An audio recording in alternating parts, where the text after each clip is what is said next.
In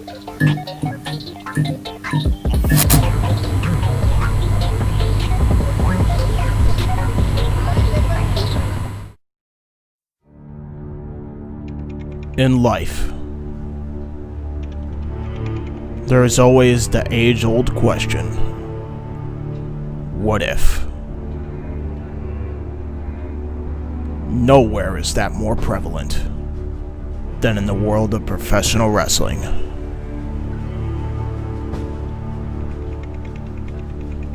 And now, the what ifs arrive here.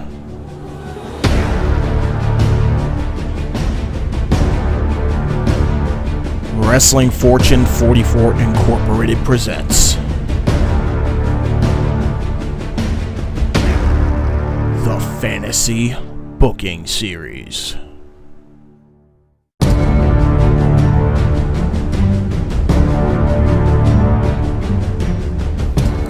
Hey, what's up, everybody? Welcome to the Fantasy Booking Series, Episode 9. I'm Owen the Birdman Finch, and I'm here with... James, the He-Man Hebert. I'm probably going to mess up the episode, the next two videos, too, because we're recording this all on the same day, so hopefully I remember that the next episode's 10, but we'll see. I just broke kayfabe right there, by the way. Oh, well. We always break kayfabe. What else is old? Yeah. But yeah, we're doing the start of our run as tag team champions. This is going to be two parts because the video will be way too long if I do it all in one part. So that just shows you, by the way, we're going to have a long reign as tag team champions since... Yay! We're not being used like absolute dog shit. Nah, I got us covered. So, Yay.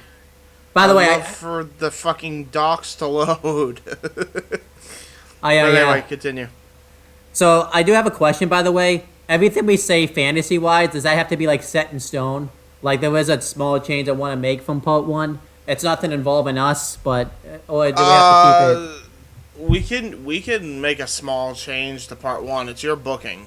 Like, I didn't mind part one at all, so if there's anything you gotta change. Yeah, so what's gonna happen is, I know I said that Team Perfect Fortune Inc. were gonna break up the next night, but then I thought about it. It wouldn't make sense for the DiBiase to show up after that beatdown we're going to give them. So I think Curtis Axel should just kind of go singles for a bit, and then when he comes back, then they'll break up. That's fair. That's fair. Because it doesn't make sense. Because, it doesn't make sense if he just shows up the next night and not sell the beating at all. Like, I feel like, What do I got to search for? Because I'm, like, struggling and I don't know where to go. All right, hold on. Where's part two? Well, no, I deleted part one, so this is part two. Oh, okay. Didn't know. Yay! We're ready. Let's go. All right, let's get started then. So yeah, this is gonna be part one of our tag team title run. So let's go right into it. James, by the way, he kind of knows a rough draft of what happened, but he hasn't seen this word for word because now I have the confidence. I have not because school sucks. And then on top of that, I'm doing a bunch of fucking productions. So... Well, luckily, I have the confidence now where you don't have to look at this ahead of time because yes, last time was a success. All right, so I'll go over who the champions are to start this video. If you watch the end of part one, I go into more detail about how this happens, but I'm just going to say it this time. So the WWE champion is Daniel Bryan. The World Heavyweight champion is Drew McIntyre. The Intercontinental champion, Cesaro. The United States champions, Dean Ambrose. We're the tag team champions. Brie Bella is the Divas champion.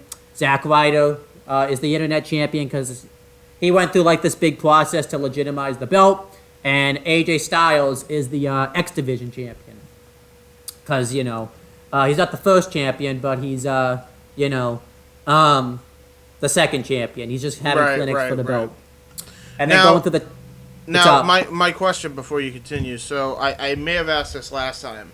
So, with the Divas, you have the Internet Championship getting legitimized, and then you have the X Division Championship legitimized. I assume are you merging the TNA tag titles with the WWE tag team titles at some point? And same vice versa with the rest of the belts, or have they already either been defunct or merged by this point. They're gonna get defunct, but maybe like when we do a brand split, for a third brand, we'll make either NXT or TNA a brand. But I haven't done that. I haven't gone that far. Obviously, yeah. That's a ways away. That's a ways away right now. So that's fair. That's fair. All right, let's continue. That's my only question. I thought I'd bring the X Division belt in since they're gonna get most of the X Division guys anyway, so it makes sense to bring the belt in. And that I feel like that's a property WWE would want ASAP since that's what defined TNA. So yeah, 100%. And they would get the Ultimate X, which I wish they'd bring back. I don't know why they don't have it anymore. Yeah. All right, so going through the tag teams, Babylon Flight, which is us, is the tag team champions. We're the champion. Primo and Epico are also there. Dolph Ziggler and Jack Swagger, the Usos, Unico and Camacho, International Airstrike, the Dude Busters, Kurt Hawkins and Tyler Rex, Vladimir Kozlov and Ezekiel Jackson, Roman Reigns and Seth Rollins are going to be the tag team out of the Shield. Maybe eventually I'll make it be Ambrose and Rollins, but for now it's going to be Roman Reigns and Seth Rollins because remember Roman Reigns is still going to be kind of green, so he teaming him up with Seth Rollins would do him some benefit. The New Age Outlaws, this isn't going to last all that long, but they're going to be a tag team for now. Bad Influence, the Brotherhood, which is Cody Rhodes and Goldust, Heath Slater and Jinder Mahal, and Motor City. I had to shorten their name because I have a feeling what's going to happen is Machine Guns won't get passed because of, sponsors, and the USA Network wouldn't want probably WWE to say Machine Guns because of all the school shootings and stuff, so they just have to be Motor City. We must be justice, high justice, held accountable, I mean, pretty much that's what it would be. Basically, All right, so let's actually get started with the booking. Yay! All right, so on the Raw after WrestleMania. Now, this is a caveat because I'm going to take like a big, I'm doing a big Blue Jay splash off the cage. I probably can't wrestle for a few weeks because my ribs are going to be bruised. I can because I was just doing a lot of beating of ass. So we don't. I'm at least not going to wrestle for a few weeks. But James can. But on the night after WrestleMania 29, we'll come out and talk about how we worked so hard to get, to where we are now. We talk about, everything we had to go through, and we say we're going to be fighting champions and defend against anyone. Then, actually, I'm going to have you do this part because you're the one that made this promise. We would also reintroduce the World Tag Team Championships from 2002 to 2006. I'll let you improv this part. I got you. Hiya, folks. Yeah, you happy? You happy we got these belts? I'm not. I'll tell you why. They really don't look good. Is it just me, audience, or do you think these kind of look, I don't know, like certain copper, the thing Abe Lincoln's on, that thing, yeah. I don't know, it's just not doing it for me. So you know what? Owen, let's throw these down, Shane Douglas style. Bang, down on the ground. We get the somebody, I don't know, somebody's got them in bags. He's like, we got new tag team titles for a new era of tag team wrestling. But in order to, celebrate the history and celebrate the new era of tag team wrestling, I feel it's always important to go back to your roots. And with that being said, the belts are back in town! Woo! I don't know, something like that. Yeah, we got the belts. And then we're holding them up in the air. And then we're posing with them. Crowd's cheering. Old school, something, I don't know. And then, we did good. While we're celebrating, the New Age Outlaws come out and say that we should not be proud of what we accomplished because we attempted to get WrestleMania canceled by suing the people that gave them the tag team title match to begin with. Not Maybe, Road Dogg, and this is a big maybe. If your boys over in the $1 Million Corporation Part 2 Electric Boogaloo didn't decide to go and try to screw over my girlfriend and basically make her, I don't know, your slaves, we wouldn't be having this issue right now. Absolutely. But of course, here comes the New Age Outlaws to always defend the actions of their friend. And correct me if I'm wrong, but Road Dogg, wasn't it not, say, we're going on 13 years ago, where Triple H stabbed you guys and X-Pac in the back to join the Authority way back in the day? And now you want to do the same thing? Why? Why? Because you had to? Because you wanted to relive the glory days of D-Generation X? When Triple H joined the corporation, the DX era died with it. Yep. And so did the popularity of the New Age Outlaws. There you go. And now, 13 years later, here come the Old Age Outlaws. I like it, yeah. Out for the spotlight, trying to take a spot from us yet again. Except here's the difference. You're trying to get a spotlight that we set a precedent. That we made by bringing these championships back. Do these look a little bit familiar? I know these aren't the old designs, but this is pretty old school, I'd say. 10 years ago, this belt was introduced. So how about this one, old-timers? Old school belts on the line. At some point during the pay-per-view. Maybe in 2 weeks. Who the hell knows? I'm willing to fight you. I know my partner's willing to fight you. Hell, we could do a one-on-one. My partner's a little beat up because he beat one of your associates into a living death by cross-bodying him off the top of the cage. But I'll make a deal with you. Billy Gunn, Road Dogg, decide amongst yourselves. I don't care who it is. One of you guys face me one-on-one tonight on Monday Night Raw. I don't know, something like that. Does that work? I actually didn't put that at all. I didn't put some of that. Did you put the match in? That does happen. That does happen at some point, but the tag team match itself. I'm thinking singles match at this point. Well, here's what I put. Well, first they'll also talk about how they paved the way, so that way teams like us can be in WWE. We can keep that part in there. They challenge us. We accept and want it later tonight, but they refuse because they have to get it approved by the Authority. And then this can be when you cut the other part of the promo where Triple H, is the one that stabbed you in the back, and what you just said. There we go. And then you get that part, and then I get that part. And then they try to attack us, but we fight them off. We talk about because I want to have a thing too where they haven't really been winning, but they're just getting the match because they are Triple H's boys, and we cut that promo. And then backstage, even though the Authority don't like us, they kind of agree with us. They don't want to give the New Age Outlaws a tag title match just because of that, so they want them to prove why they are the best tag team. So what I did instead was I have them have 3 matches in the span of a week, from the April 12th episode of SmackDown to the April 19th episode of SmackDown. And if they we have turned into the Authority.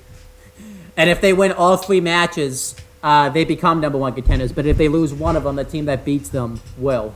It kind of makes the shows matter for that span of a week and stuff. Yay! And it makes sense. I like it in bullshit. I like it in a sense because the baby faces, in a sense, have to kind of root for them to win, because if one of the baby faces beats them, they basically don't get a tag title match. So I actually think that'd be kind of cool. So on the April 12th episode of SmackDown, they beat the Dude Busters with us on commentary. On the April 15th episode of Raw, they beat International Airstrike with the Usos on commentary, because that's the next team that they're going to face. Also, this is on the fly booking. Around this, obviously, this is the day of the Boston bombings, so I think maybe a video should come out since we're from Boston about us talking about it. Maybe we. Oh yeah, 100%. Maybe WWE allows us to make like a, appearance at Top Rope because Top Rope did a show that same week, and instead of who announced we defend the tag team titles there. Yeah. Yeah, and we also are the ones that are announced like that the guy got captured. I think that'd be pretty cool. So. Yeah, like John Cena levels. Yes. I don't know what the fuck his name is, but he's a cunt and he can fuck himself. There you go. I should just say that at Top Rope because I wouldn't have any restrictions at that point. Exactly. And then on the April 19th, I originally wrote the 20th, but I got my dates wrong. It's the 19th episode of SmackDown. They beat the Usos and effectively become the #1 contenders. So we just made three tag team matches matter. So then on the April 22nd episode of Raw, the New Age Outlaws come out and talk about how they have proven why they were one of the greatest tag teams in all of WWE. And they tell us that they can pick the stipulation at Extreme Rules. I was trying to decide what it was. I wanted to do a cage match, but we just did a cage match, so that wouldn't really work. And I know these matches aren't typically that good, but they pick a lumberjack match. But this actually can work because we've seen, AEW done a lumberjack match that was pretty damn great. So yes, I agree. But there's a caveat: they can pick the lumberjack, so you can see what's going on there. And if anyone interferes on our behalf to attack the lumberjacks they pick, we forfeit the belts to them. So it's the authority stacking the deck against us. Because the reason I wanted us to feud with the New Age Outlaws first is because that kind of keeps us in the authority feud. So then we come out and say that they've proven that they're one of the greatest tag teams in the world since they've actually earned the shot. But you can bring anybody that you want to try to take us down, and it will not be enough to dethrone us of the tag team titles. So we get into a brawl with them, but this time all of the heel tag teams, Curtis Axel, since he has a beef with us since we took out his partner, and Alberto Del Rio, he's just there. I know I had to book him at some point, and I never really do anything with him, so Alberto Del Rio shows up. In fairness, this would have been a nice little replacement for Perfect Fortune Inc.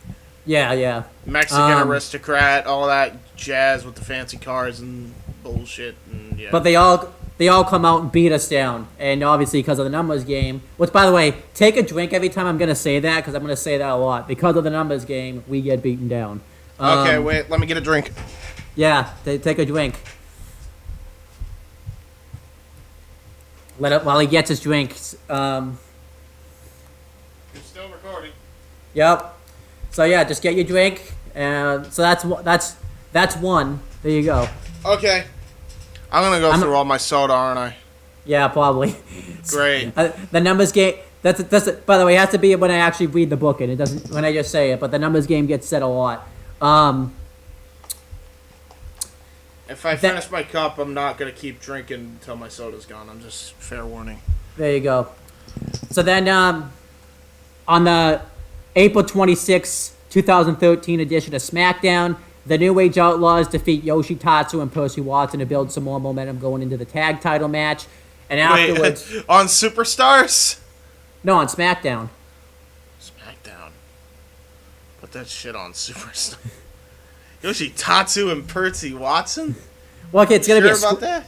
It's gonna be a squash mainly, so...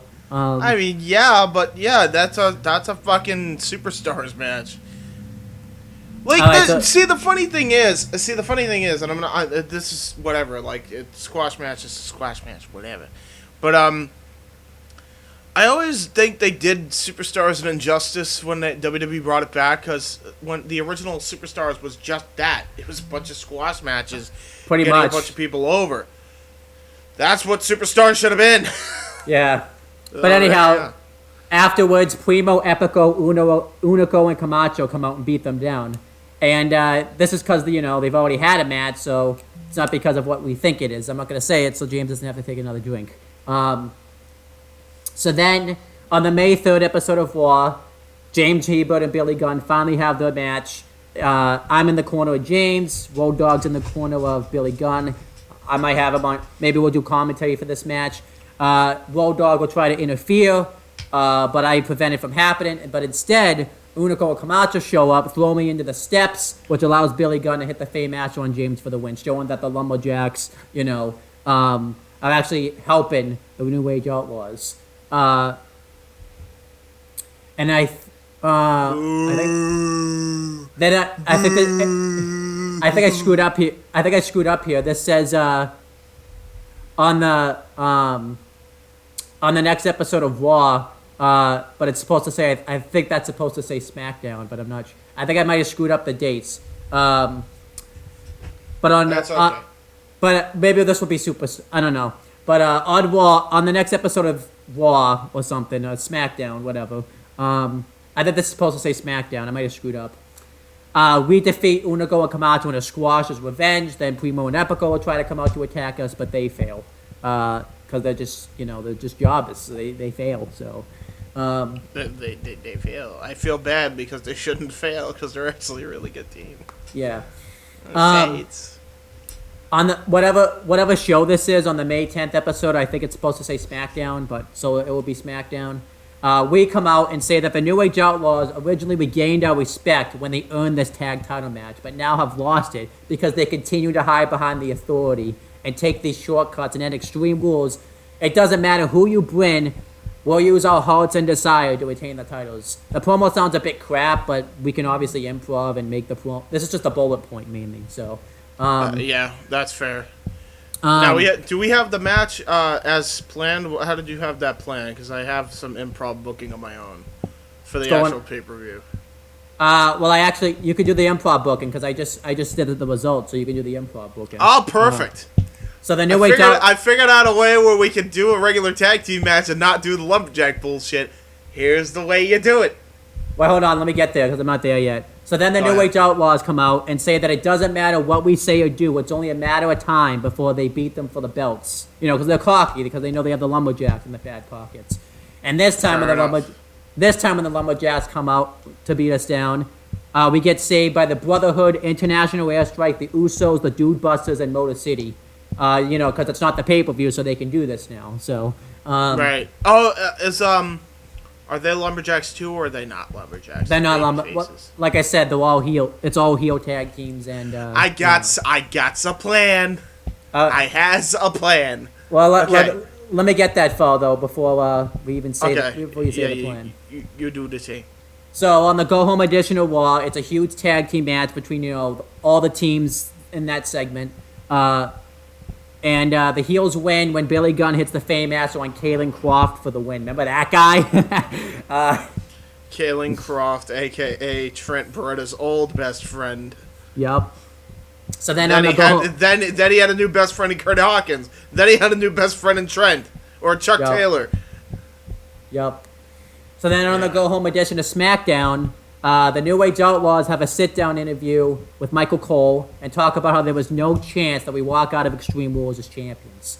And then we have one with JR because of that contract hook, saying that even though we could get a rematch, it's a must-win because the Authority will most likely force us to have to jump through hoops just to get the rematch. So basically, if we lose the belts, we're just going to have to jump through the same hoops to get them. So that's why we want to keep these titles. And JR, I could just see asking now. It's like, it's basically a handicap match.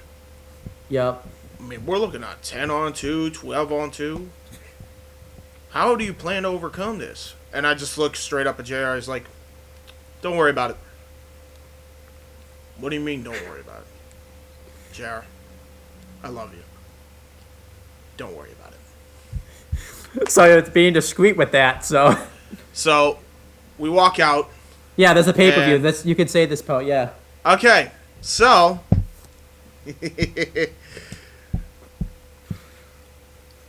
heel team 1. Just name a heel team that was in that segment.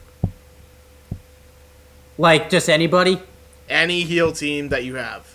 We'll just do, since they're the lowest one, Kurt Hawkins and Tyler Vex. Brotherhood. Beat the piss out of him in the back. Next. Unico and Camacho. Motor City. They beat them down. Next. Let's see. Vladimir Kozlov and Ezekiel Jackson. Ooh, that's gonna be a big one. Who's the babyface team? That's big beefy boys. I need beefy boys. Oh, by the way, this is minus the Shield then, because we probably don't want to have the Shield involved in this, because that's probably gonna make them look bad. We probably shouldn't have the Shield involved in this. No, the Shield. You could add the Shield in later when they try to help New Age Outlaws. Okay. However, are you turning them face or no? No, not yet. Not for a while. Yeah, we're good then. We're good. I think we should just kick them out because I feel like, yeah. Yeah, you and I take them out because that's fine. Okay. But it's like there's a bunch of backstage brawls where, like, I see where you're going. That can win. One team is gonna win one of these backstage brawls. That much I do know. All right, that's fine. How about should it be Kozlov and Jackson then, since they're big boys? Kozlov and Jackson are going to get. They're not only going to get beat up by who is Bad Influence a bad heel team? Yes, I assume so. Yeah. Okay. International Airstrike are also going to help beat down, or going to have help beating down Vladimir Kozlov and Ezekiel Jackson, with the help of CM Punk and Daniel Bryan. I assume CM Punk's still technically involved in this, kinda. The dumb shit wouldn't have happened. I mean, he still wouldn't have main event in WrestleMania and stuff, but I think he'd be okay with it because because Bryan would get his title shot. So yeah. International Airstrike beat down Bad Influence again. Bad Influence and International Airstrike sounds like a nice feud.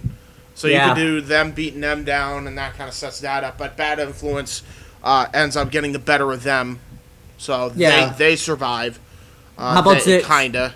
So Ziggler and Swagger survive too, since they're kind of a top team. Like they get Ziggler and Swagger survive the Usos only because of Primo and Epico.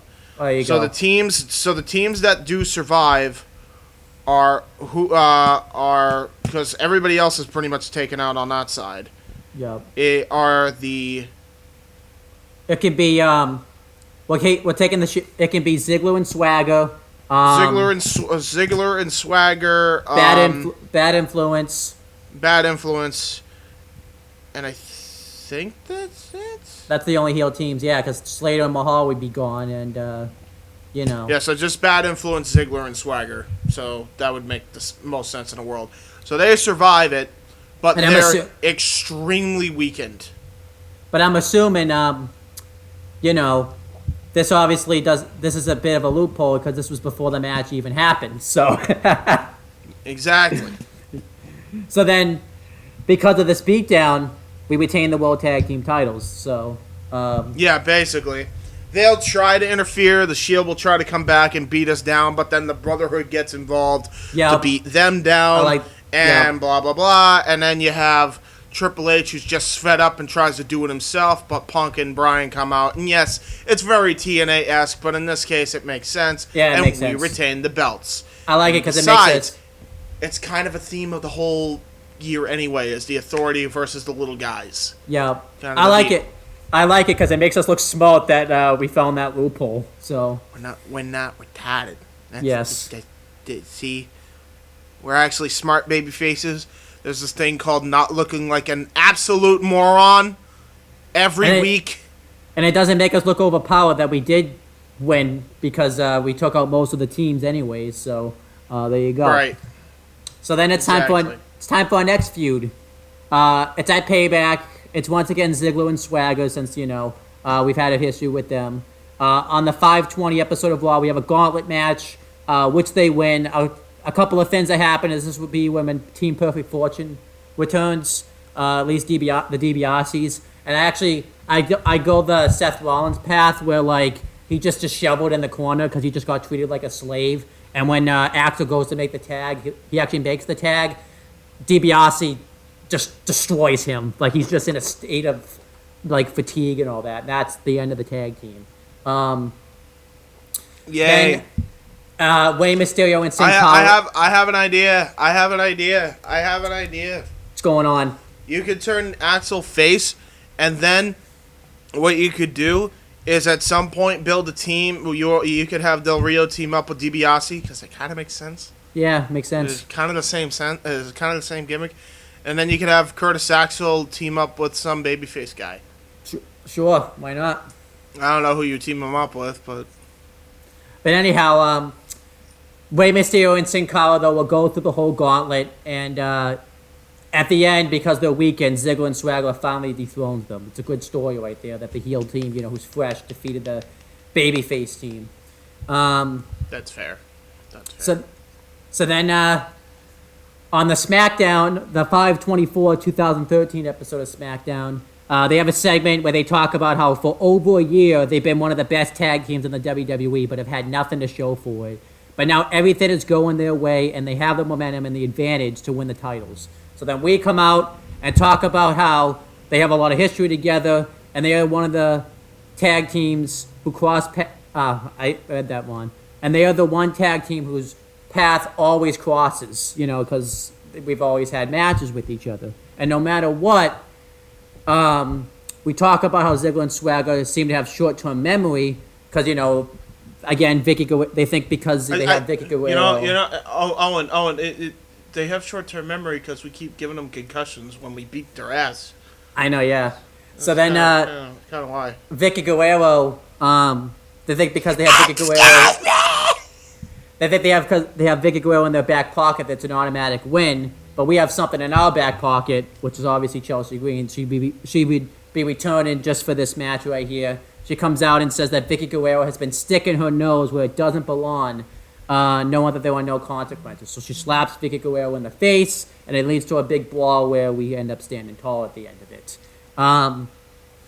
This is probably going to be the most surprising thing you're going to hear about my booking. So then on the May 27th, 2013 episode of Raw, during a match between me and Dolph Ziggler, Vicky Guerrero comes out and throws coffee into Chelsea Green's face, causing a distraction, which allows Ziggler to win with the super kick. Now, why is this surprising? Because I actually put Dolph Ziggler over. How surprising is that? So, oh, shit. Did I get pinned or did you get pinned? No, it's a one-on-one match. It's me versus Dolph Ziggler. So. Oh, shit. That's why you actually put Ziggler over. Yeah. It's not clean, though. It's not clean, though. Let's just point that out. It's not clean. So. It's not clean, no. Yeah. So did he really win in the end if it's not a clean win? I mean, he's here to show the world, though, Owen. He's here to show the world. Nope, not a clean win. So. He's here to show the world, though. So then, on the May 31st episode of SmackDown, Chelsea Green says that she's sick and tired of being disrespected by Vicky Guerrero, so she challenges her to a match on Raw, which later Vicky Guerrero accepts. On the match on Raw, Chelsea Green will win, and hopefully a good match, but, it's obviously tough because, Vicky Guerrero doesn't have the experience, so hopefully it will be a good match. We would mainly be there to make sure Ziggler and Swagger don't interfere and all that type of stuff, so there you go. So then on the June 7th episode of SmackDown, Christian hosts the Peep Show to build up the match some more. We come out and talk about how it's not about Vicky, it's not about Chelsea, it's about the tag team title. Wait. If we're on the Peep Show, can I talk to Christian? Yeah, you can talk to Christian. All right, let me talk to Christian. Hey, Christian, I have a question. Before you ask your questions, we are on the Peep Show. We are on the Peep Show. And we are in the arena where you won the tag team titles the very first time. Would it be in that same arena? We might not be. I don't fucking know. But if we are, we are. That's my story, and I'm sticking with it. Anyway, okay. Back to improv. So, for the benefit of those with flash photography, let's do a 5-second pose. Christian goes 5-second pose, and then we do a 5-second pose. He holds our hands up like a referee. Then we do him pointing at the belts while we hold them like guitars. Just dumb shit. It's like, okay, go ahead, ask your questions. And then the segment goes as planned because I love that. And we talk about, like we said, how it was never about Vicky or Chelsea. It's about us and the tag team titles, and how it's time for them to put up a shut up to prove that they really are, this dominant tag team, because they've been together for a year and a half and have not even scratched the surface of getting the tag team titles. Now they're And- finally scratching the surface. By the way, Christian, and just to put it in perspective, every time they've even come close to beating us, we've beaten them before we even got these tag team titles. Yeah. Now we are the tag team champions with a hell of a mean streak. I don't know if you saw WrestleMania. I don't know if you saw Extreme Rules, where we laid out pretty much every team that they tried to have take us out. We're the most dominant tag team in here, and it hasn't even been 2 months. Do you really think they're going to have a chance at beating us again? They're a hell of a tag team. Swagger's a hell of an athlete. Ziggler's a hell of an athlete. Don't get me wrong, but it ain't going to be their night at Payback. It's ours. Yeah. Ziggler and Swagger too could come out and talk about like how they're facing a combined of like two former world. And furthermore, Dolph Ziggler. Also too, Ziggler and Swagger should remind us that they were the team that beat us. You know, they were the first team that beat us. That they're facing two former world champions, and they're hungrier than they ever been. They can say stuff like that. So. Yes, a man who was a daddy's boy with the world title, and a man that was handed the title by his freaking girlfriend. That's right, because that's in this universe. That's the only world title he has. So, Good for you, Ziggler. Good for you. So this leads to a brawl where we all like fight into the crowd. No one really gets an advantage. We just have a big fight. Because them's fighting words that challenge the man's integrity. So then Fuck on the Dolph Ziggler. So then on the June 10th episode, which is the go-home episode of Raw, it's Randy Orton, Dolph Ziggler, and Jack Swagger. They defeat us and Daniel Bryan in a six-man tag when Randy Orton hits an RKO on me for the win. You know, I could see you doing the whole frog splash motion, and then he catches you in air. See, everybody, that would be the coolest one at that point until the curb stomp. I feel like we should save that for like a pay-per-view, though, if we're gonna do that. You know what I mean? Like, I have Raw gives those moments away every time. True, yeah. Because obviously I'm setting up a match between Bryan and Orton at the same time. That's fair. That's fair. So that's why this match is thin. So then on the go-home episode of SmackDown, we come out and talk about how Dolph Ziggler and Jack Swagger are going to either finally show that they are the best team or the team that takes all these shortcuts but never gets the belts. Then Ziggler and Swagger and Vicky Guerrero come out and lay us and Chelsea Green out. So there you go. So then at Payback, we retain the tag team titles. Probably not the best match. Probably not the best match we've had, but like in a pretty damn great tag team title match. So. Yeah. I mean, there's only so much you could do when it comes to Swagger being a part of a team with Ziggler, in fairness. Yes. I feel like Ziggler legitimately would... Hello? Are you having Swagger turn on Ziggler at some point? Yeah, not right now, though. Because I need him for the... There's Ziggler's new tag team partner. Who? What's Ziggler's old theme song? I Am Perfection, right? Perfect Son. There you go. But I'm not doing that yet. Not yet, though. Ding dong on Marblehead. Not yet, though. Yes. So then, it's time to build our next tag team title opponent. So, these matches are going to make sense when you actually see the opponent. So, I feel like we're not going to be on this episode of Raw. Maybe they'll be shown backstage watching these matches, just because we can't be on every show, because then we'll get overexposed. So on the June 17th episode of Raw, Ziggler and Swagger defeat Rey Mysterio and Sin Cara. There's actually a built-in story here, considering the fact, that they were like now that they're 100%, Mysterio and Sin Cara want to prove that they can beat Ziggler and Swagger, but they don't. Then the New Age Outlaws defeat Yoshitatsu and Percy Watson. You're probably wondering why I keep booking this match. Is because this is the only team that the New Age Outlaws can beat where there's no backlash. So, This is true. So you just decided that... Were they actually a team? Who?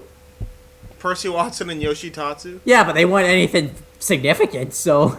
No shit. They were a superstars jobber team. So that's why I'm booking them in this match, because if I haven't... Like, for example, if I haven't beat Motor City, there's backlash, so... And we're not talking about the pay-per-view. Yeah. But So then, on the June 21st episode of SmackDown, in the opening segment, we come out and talk about how we've proven ourselves as champions, and, we want more challengers to step up to face us for the titles. So then Triple H comes out, and he says that as champions, you have to defend your titles, in all different types of match types. And then he says, and sometimes against more than one team. So he makes a triple threat tag team match with us, the New Age Outlaws, and Dolph Ziggler and Jack Swagger because of, the win on Raw and stuff at Money in the Bank. For fuck's sake. There's more, though. So then they come out to attack us, but the Brotherhood make the save. So then backstage, the Brotherhood demand to be added because they've been winning all the matches to the match at Money in the Bank. And Triple H says that if they can defeat Randy Orton and Batista in a no holds barred match, they'll be added to the match. So they win via interference from Daniel Bryan and CM Punk. Because obviously that fits the Authority storyline. So now it's official. Yes, it does, but that sounds like a really juicy TV main event right there. Oh, I like that. That. They actually take did my that. money. Take my money. Take my money. They actually did that match in real life, but this is when Cody was on his losing streak, so it kind of sucked. Right, yeah. So this is actually before all that even before any of that even happened. So, this would make sense in this case, and they win. Yes. So now it's official, though. We have a fatal four-way match. It's us versus Jack Swagger, Dolph Ziggler versus the New Age Outlaws versus the Brotherhood. So then on the 6/24, it's supposed to say 2013. We don't time travel. But we come out and talk about how even though they face most of these teams before, we go through their accolades, talk about everything that they've done in their history with them. It has never been in these types of circumstances, being in a fatal four-way match. So we talk about the dangers of the rules of the fatal four-way, how we can lose the belts without being pinned and all that type of stuff. So then Ziggler and Swagger come out and say that they're going to use that stipulation to their advantage because now they have more of a chance to actually, win the titles. And because they have multiple people that can win. The New Age Outlaws... Yada, yada, yada. You got more people that you can win, including your Authority buddies that are in the match as well. So then the New Age Outlaws come out and say that they have formed an alliance with Ziggler and Swagger to take out us and the Brotherhood, and then they're going to go at it to see who the better team really is. So then the Brotherhood come out, and they say that they have gone through so much adversity to get their jobs back and go against the Authority, and getting their jobs back, it's made them closer as brothers, and they want to use that to win the tag team titles because they feel like, if they win the tag team titles, that will show that they really become close as brothers. This might not be true, but I'm going to have in the storyline that they weren't really close as kids. They didn't really get close until, they actually started tag teaming together. So, because they didn't really have much of a choice. Yeah. So jobs were legitimately on the line. So I think that'd be kind of cool. So then everyone gets into the brawl until it gets broken up by security. And then backstage, the Authority are walking with the New Age Outlaws, and another brawl happens. Maybe the Brotherhood come out and brawl with them, and we all just kind of cut out, and it's out of control. And it has to get broken up. So there you go. There's a lot of brawls I noticed. You just like a lot of pull apart brawls. Yeah, I like that. I like that type of stuff. So can we make sure it's like an actual pull apart brawl where it actually looks like we're laying in our punches and not fucking dumb shit like, oh, I'm gonna reach for you, but then I'm gonna be pulled back, and then it just looks like shit. Yes. Okay. So then on the... I want to do a Brock Lesnar table flip where I just run full speed. That'd be great. Down a table, and then whee! Crossbody into everybody. Dog pile. Yeah. So then on the June 28th episode of SmackDown, there's a fatal four-way singles match. It's Goldust versus Road Dogg versus Jack Swagger versus you, with everyone banned from ringside. Goldust wins, hitting the final cut on Road Dogg, so that way the Brotherhood can get some nice momentum going into that match. Then on the June 1st episode of Raw, there's two tag team matches. First is Dolph Ziggler and Jack Swagger versus the Brotherhood with the New Age Outlaws on commentary. The Brotherhood wins after pinning Dolph Ziggler. You know why, so we don't need to say it. So afterwards, they get attacked by the New Age Outlaws. So then later on in the night, it's us versus the New Age Outlaws. At least it's supposed to be, but the Authority comes out and makes it a handicap match with Corporate Kane involved. And we lose. Take a drink, James, because of the numbers game when Kane hits me with a choke slam for the win. Afterwards, the New Age Outlaws attack you. Kane choke slams you on the steps, and he goes for a tombstone, but you get saved by CM Punk.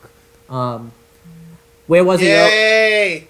And you're going to ask why he didn't come out earlier. We'll just say his locker room was too far, like the AEW likes to say. So, I actually could believe that though. Yeah. With AEW, because like, have you seen the size of Daly's place? Yeah, in that absolutely. Stadium. Yeah, absolutely. But I'm gonna use that reason for Raw. So, like maybe that total bullshit. Maybe that could be a part of a story too. Like the Authority continue to put like all the baby faces lock them like far away from the win in case that type of stuff happens too. I don't think that can happen, but it's the Authority. We don't give it the Authority. The Authority have all power. Yeah. It's stupid. So then on the July 5th episode of SmackDown, there's several segments. Billy Gunn defeats Goldust with a roll-up. Cody Rhodes defeats Dolph Ziggler with a Crossroads. And we come out and cut a fiery promo talking about how the Authority are going to do whatever it takes to get the tag team titles off of us. But we're not going to let that happen. And then we squash Vladimir Kozlov and Ezekiel Jackson. We squash them? Well, we're going to be mad about everything that's been going on. So we're going to have, a fiery... I feel like we should have a kind of David and Goliath match where we do have like fiery start, but then they cut us off, because then that's kind of I know we're not the biggest fans of Ezekiel Jackson and Vladimir Kozlov, but that would just kind of be dumb. So you want me to make this a competitive match?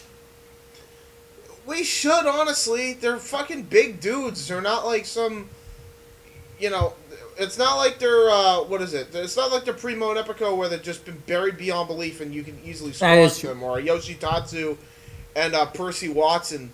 It's like, we gotta have a competitive match here because they're like way bigger than us. All right, this would be a I got you. This would be a competitive match then. So. There you go. That's the only complaint I got so far.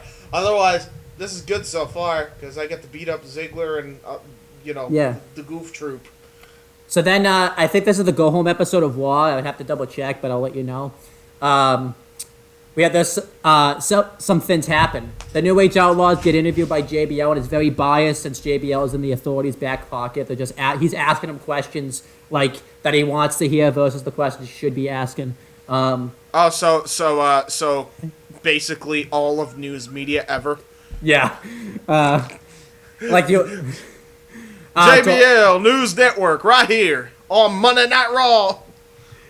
And then it's Dolph Ziggler and Jack Swagger defeat the Dude Busters to get some more momentum going into the match. And then I defeat Kane in a shock upset, and then we fight off the New Age Outlaws because they try to come out and to attack us. I think this I was thinking about having it be a roll-up, but I actually think it actually wouldn't hurt Kane too much if he like legit lost to me.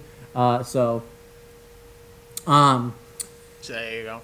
Now I wanted to book this match at some point, but I didn't have any room for it. So we just say there's a special event called MSG Live that they put on YouTube to test out how they would go to do this type of show. And on that show, there's an 8-man tag with us, the Brotherhood, and we defeat Dolph Ziggler, Jack Swagger, the New Age Outlaws, when Cody Rhodes hits Billy Gunn with the Crossroads. So there you go. Okay. Then on the go-home episode of SmackDown, there's going to be another singles fatal 4-way match. Basically, it's Dolph Ziggler versus Cody Rhodes versus me versus Billy Gunn. And Ziggler wins when he hits Cody Rhodes with a zigzag. So that way he could get some final momentum going into the match. By the way, I love how he called that the zigzag, but it's literally not a zigzag. Shouldn't the fucking Falcon Arrow have been the zigzag? I don't know. That's the name of the finish, man. I can't change. Why isn't the zigzag a Falcon Arrow? So that's then, a zigzag. I know. Yeah. That's not a fucking jumping reverse Russian leg sweep. Is not a fucking. It's not a zigzag. So then, it totally deviated, but. So then at Money in the Bank in the second match on the code, it's a damn fantastic fatal 4-way match. We retain the belts by pinning Billy Gunn with our finish because it's obviously the New Age Outlaws should at this point this would really put WWE's tag division on the map is what you're trying to do basically. Absolutely, and it makes sense for the New Age Outlaws to take the fall since they're the oldest team in the match. It's going to hurt them the least. So there you go. Yeah. How many titles how many title wins do they really need anyway? Come on. Absolutely, and the one major thing that happens though is us and the Brotherhood never get into it like properly. Like it's always teased, but it never properly happens because of the fatal 4-way rules. I see. So then the next night on Raw, speaking of that, we cut a promo about how we faced a lot of tag teams in the WWE, but the one team that's really impressed us is the Brotherhood. So we called them out and challenged them to a tag team match. However, this is such bullshit too. Stephanie McMahon would come out and say that the Brotherhood can't just walk in and be handed a tag team championship match without earning it. So she makes a fatal 4-way elimination. I'm getting angry hearing it. Yeah. So she makes a fatal 4-way tag team elimination match involving Dolph Ziggler and Jack Swagger, the New Age Outlaws, and Corporate Kane and the Big Show for the July 19th episode of SmackDown. So just stack the deck against them. Why don't you? Also, though, on this show, I can hear Brian Alvarez and Vinny V just fucking tearing this show apart. Another fatal 4-way match, but it's okay. I get it because it's all part of the storyline. Yeah. But fuck. So then, in all fairness, I don't book when I write this stuff. Sometimes I don't do it on the same day, so that's probably why you've seen a lot of fatal 4-way matches. There you go. Meanwhile, though, this is important for later. The Dudleys are going to return on this show and start a feud with Ziggler and Swagger. Remember that, because that's kind of important. And we got Motor City on there, too. Oh, actually, I forgot about that part. So, I was thinking, I didn't really do a whole lot, like, in terms of us with Motor City. So to avoid the back... City? Huh? Sorry. No, I'm kidding. So to avoid the backlash in an Ultimate X match, Chris Sabin's just going to injure his ACL just like in real life, so that way the backlash is gone. So, only in WWE. Okay. Yep. That's fine. That's fine. So then let's talk about that match on SmackDown. So the Brotherhood fight on. They have they eliminate. Basically, the match though is basically a handicap match. Like Ziggler and like everyone's kind of beating down the Brotherhood. So hold on. Apparently, I had gas. I had the burp. All right, we're good. Oh. Go. Sorry. Ziggler and Swagger get eliminated first when Goldust hits the final cut. I didn't write on who, but we could just say Dolph Ziggler because why not? So, fuck Dolph Ziggler. That should have been a zigzag! Dude, every move that you mentioned, I will say that is a zigzag move. So then the New Age Outlaws get eliminated when they go to hit Cody with the chair, Cody with the steps, but he grabbed the chair and hits Billy Gunn with it, and the chair goes the steps go like on his head, and that's how he gets eliminated. I was trying to be creative with that. I hope that worked out. Yeah, you were creative. I think you also killed Billy Gunn too. Probably, Poor fucker's dead. Poor Austin Gunn's without a dad now. Does Austin Gunn even would Austin Gunn even exist by this point? Like, dude, he would at this point. I think he'd be like, I don't know, 12, 13. Oh, okay. So then Corporate Kane will get eliminated by Cody Rhodes when Cody hits the crossroads on Corporate Kane, and afterwards Tom Phillips will try to get a reaction from Stephanie McMahon, but she attacks him. I don't know if you've ever seen this clip when Tom Phillips in real life. This actually happens where you try to get a word after like Dean Ambrose won a cage match, and Stephanie McMahon just like slapped the crap out of him. Like, you want a reaction? There's my reaction. I wanted to keep that in there because I thought that was hilarious. You don't know about? I don't think you know about this because this was.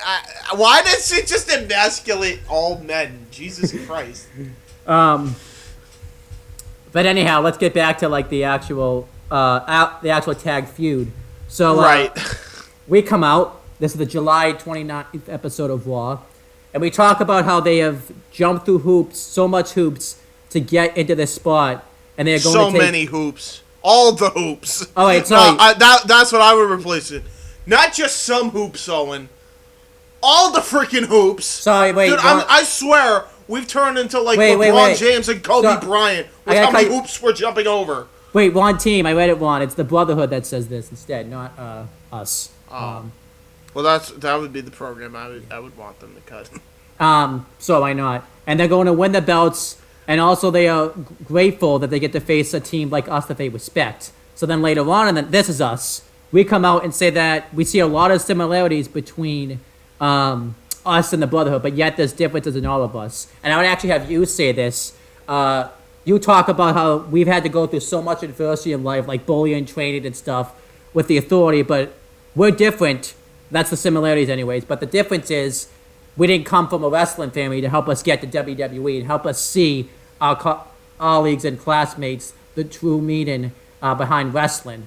And this is when the feud becomes personal. Like, I have maybe we could talk about it backstage, but we say, we shouldn't say that. That's not really nice. And then you just drop it in the ring, and I don't expect it, but I just side with you because I pretty much agree with you, that type of stuff. I've been like that. I'd be like that. I'm just like, look, man, you gotta prove me wrong, otherwise I'm gonna think this. Yep. And as far as I'm concerned, I'm the champ. I'm the champ. We're the champs. And obviously, this makes the feud personal. So on the August 2nd episode of SmackDown, the Brotherhood come out to cut a passionate promo about how we're upset that we took it in that direction because they had to go through just as much adversity as we did.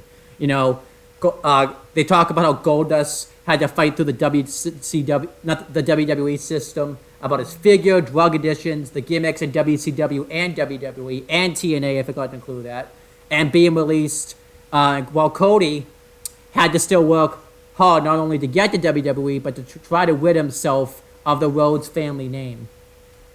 So then we come out and say that that may be the case, but Goldust only got this many chances because of his last name, and how Cody Rhodes only got signed because of his name. So then Stephanie McMahon comes out and makes the main event match between us and The Shield and Randy Orton, knowing that we're not going to get along, because the feud's personal now. So in that match, since we're not getting along, it allows Randy Orton to hit an RKO on Goldust for the win. So then, on the August 5th... I know you're like, we should save these moments, but I could just see Randy Orton reversing Dustin's power slam, and then he turns it around into an RKO somehow. He'd be skilled enough to do that at that point, I think. I wanted to do that, but I wanted to have, a thing where Goldust is arguing with us, and then that allows Orton to hit the RKO, so that's kind of the whole point. That's fair. That's fair. So then, on the August 5th episode of Raw, Tony Schiavone, he's brought in for a one-time thing, has a sit-down interview with the Brotherhood. Now, take the Fight for the Fallen promo that they cut on Road to last year, and just put it here. That's basically what I want them to cut. And then on the August 9th episode of SmackDown, we're going to have one with JL. And since I didn't write anything, is there any improv you want to do about that? Because, this is your... Well, give me a second, because Mike called me, and I don't know why he's calling. Hey, bad time, I'm doing recording.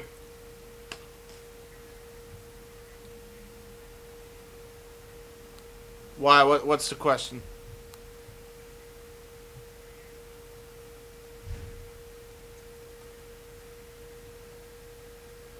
Brian Morrow.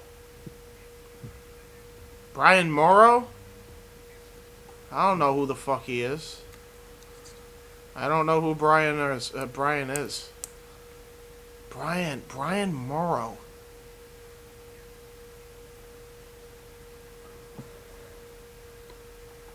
He might be a fan. Otherwise, I don't know. Message him just to be on the safe side, because I don't know. Because the only person I sent the chat to recently was Owen. Alright, mate.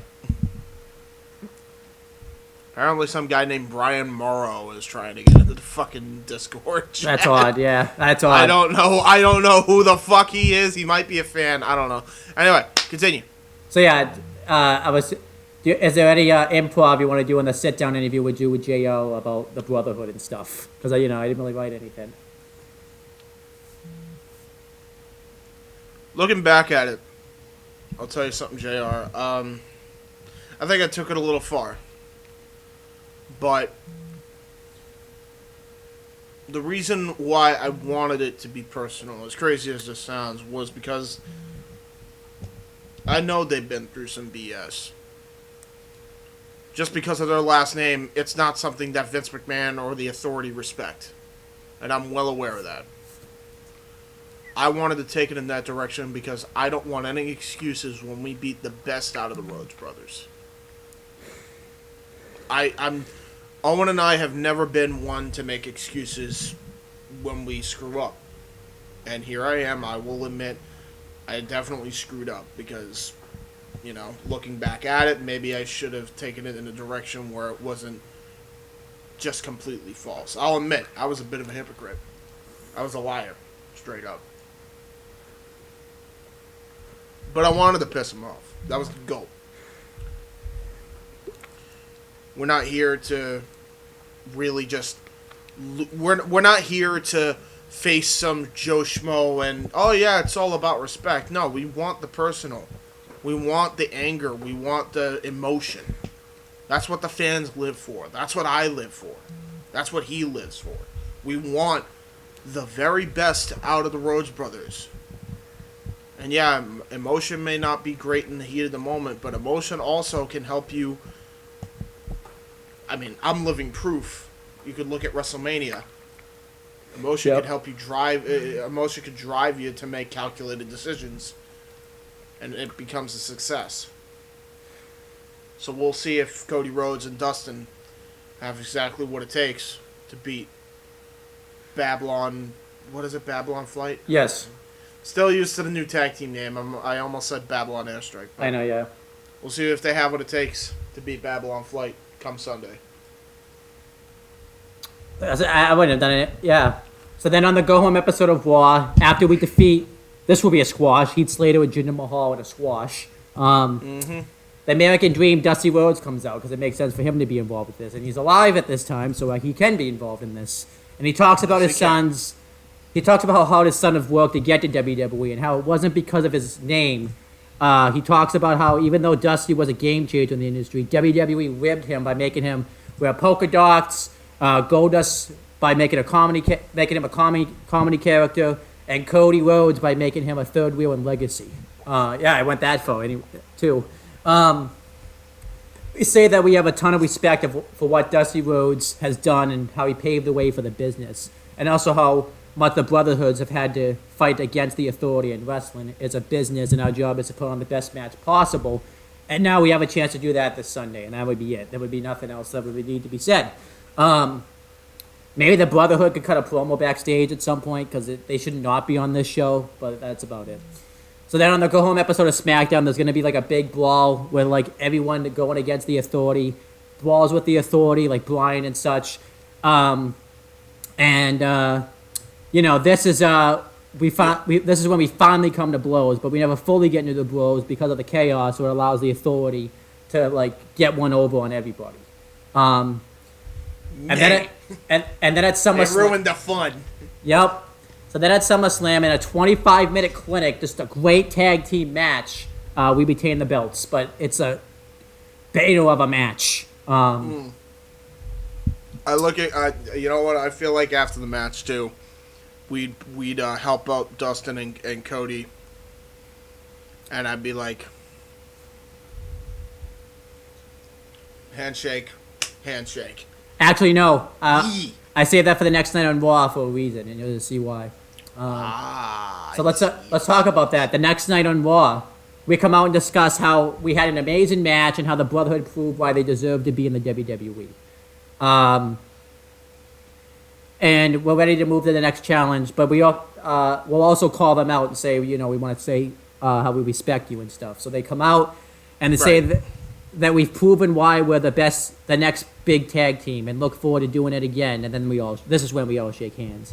Then the Dudleys come out and they talk about how this is an example of what tag team wrestling is supposed to be. And this babyface promo about how they're happy, how they paved the way. They raise our hands, but then they attack everyone and turn heel. And they, obviously, because of the match we had the night before, we're not really able to fight back. So that allows the Dudleys to get the advantage over us. And they put me and Goldust through a table, taking them out. This is when the Dudleys effectively turn heel.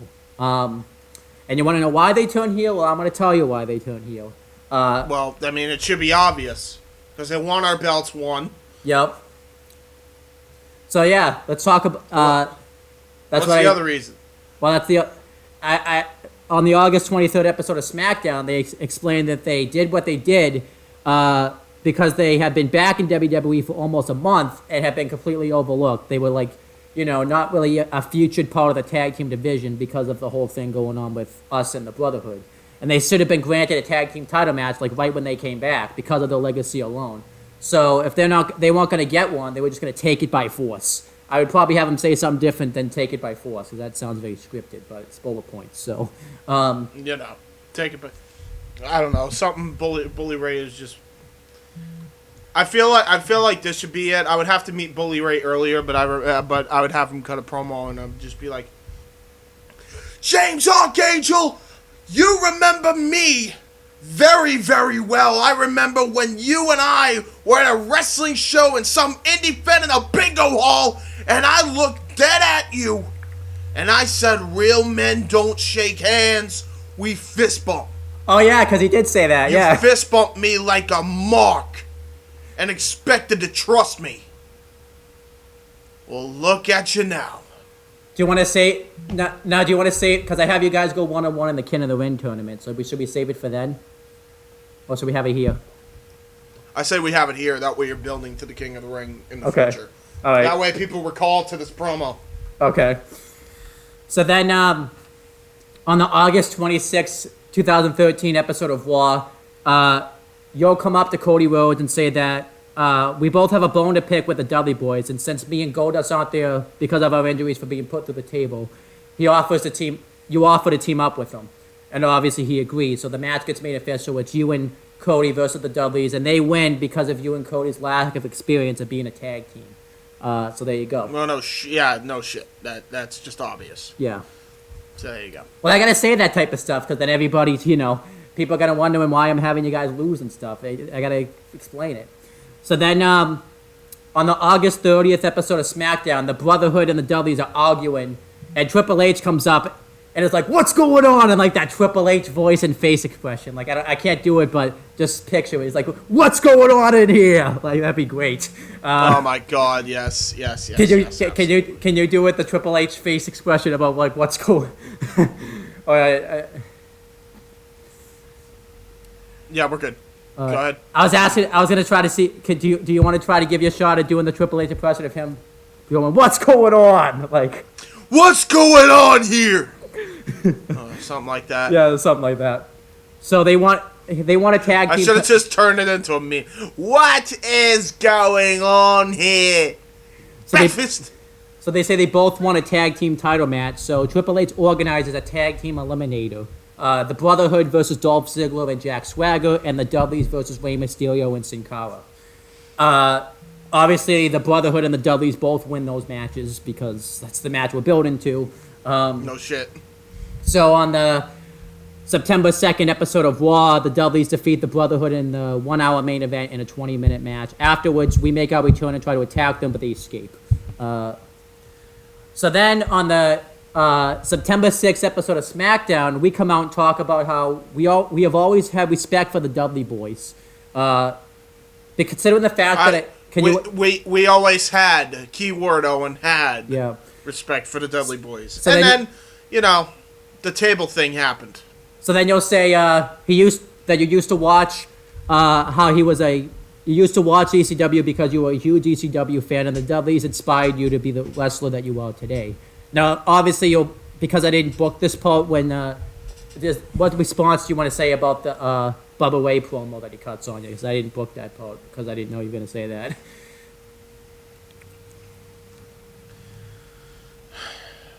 Bully, Bubba, whatever your name is.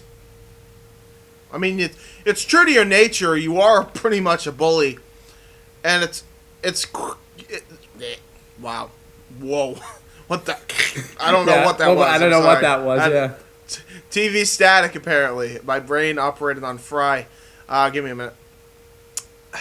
Like a Sid Vicious promo right there. We're live, pal. Yeah. Hopefully that wouldn't happen in the promo. Hopefully that wouldn't happen. No. None of that happens in the promo. Bubba. You really are true to your nature, are you? Just a big ass bully. Well, let me tell you something, bully. I heard what you said. I heard you tell me how I fist bumped you and how I was a mark Now you're calling me childish names that some guy on a Wrestling Observer newsletter came up with. It's cute. It's cute, bully. Cute. Bubba, whatever your name is. You call him Mark too, because that's what that's his name, isn't it? Yeah, let me tell you something, Mark. I ain't afraid of you. I ain't afraid of any bully. Do you know how many bullies that Owen and I have had to deal with throughout our lives? You ain't the first, Devon ain't the first, and you damn sure aren't going to be the last.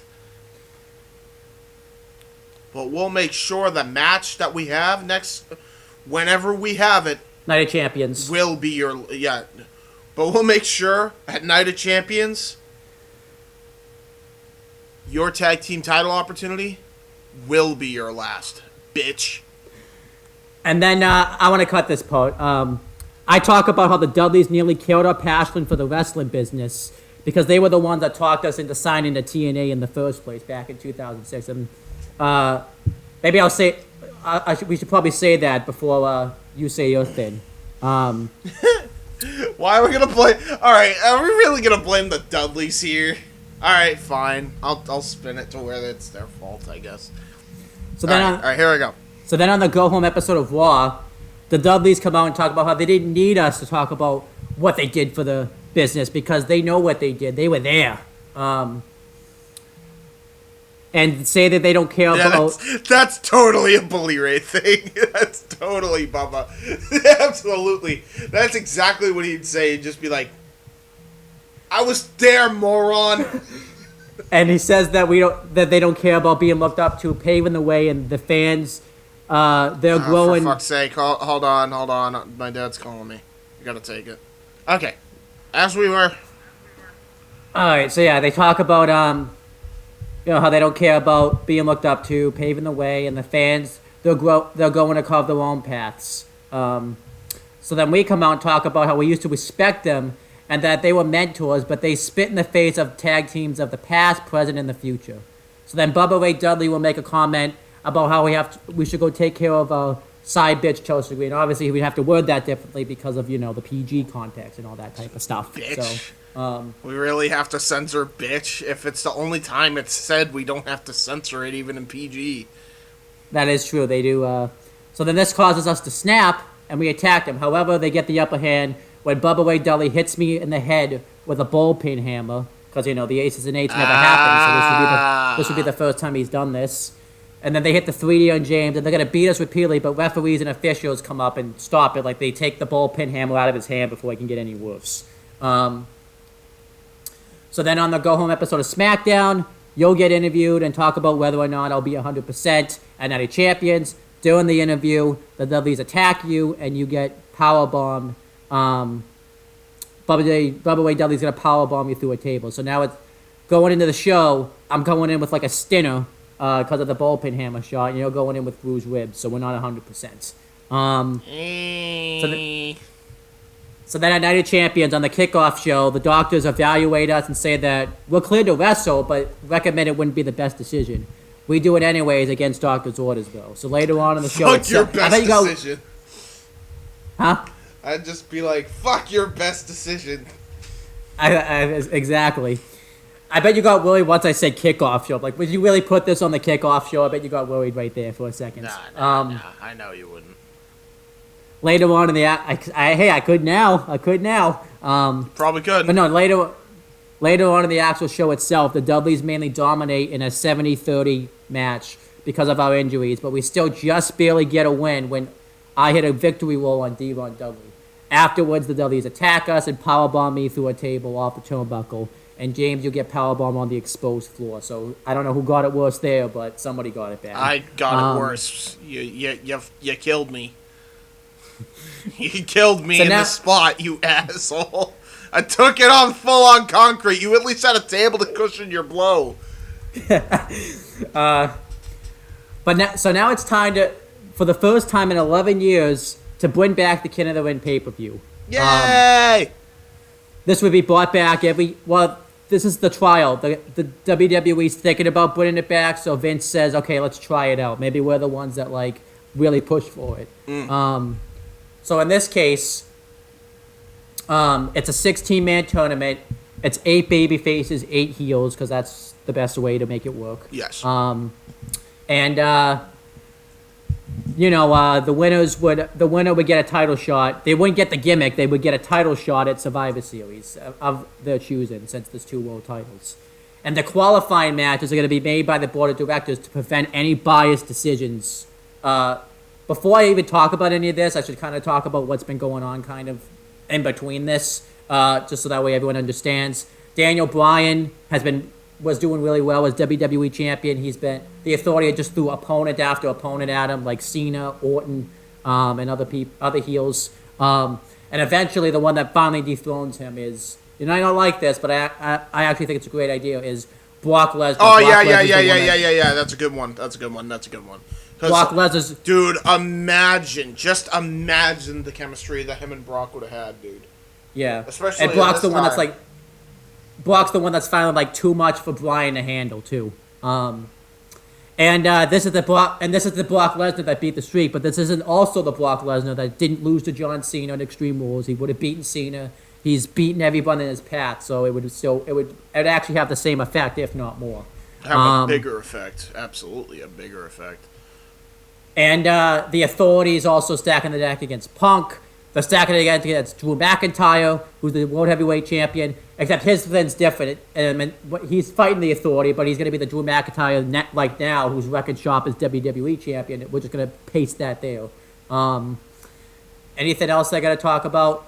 Brie Bella's going to lose the Divas title to Charlotte Flair, and Triple H and the Authority prevent them from getting any rematches for the title. When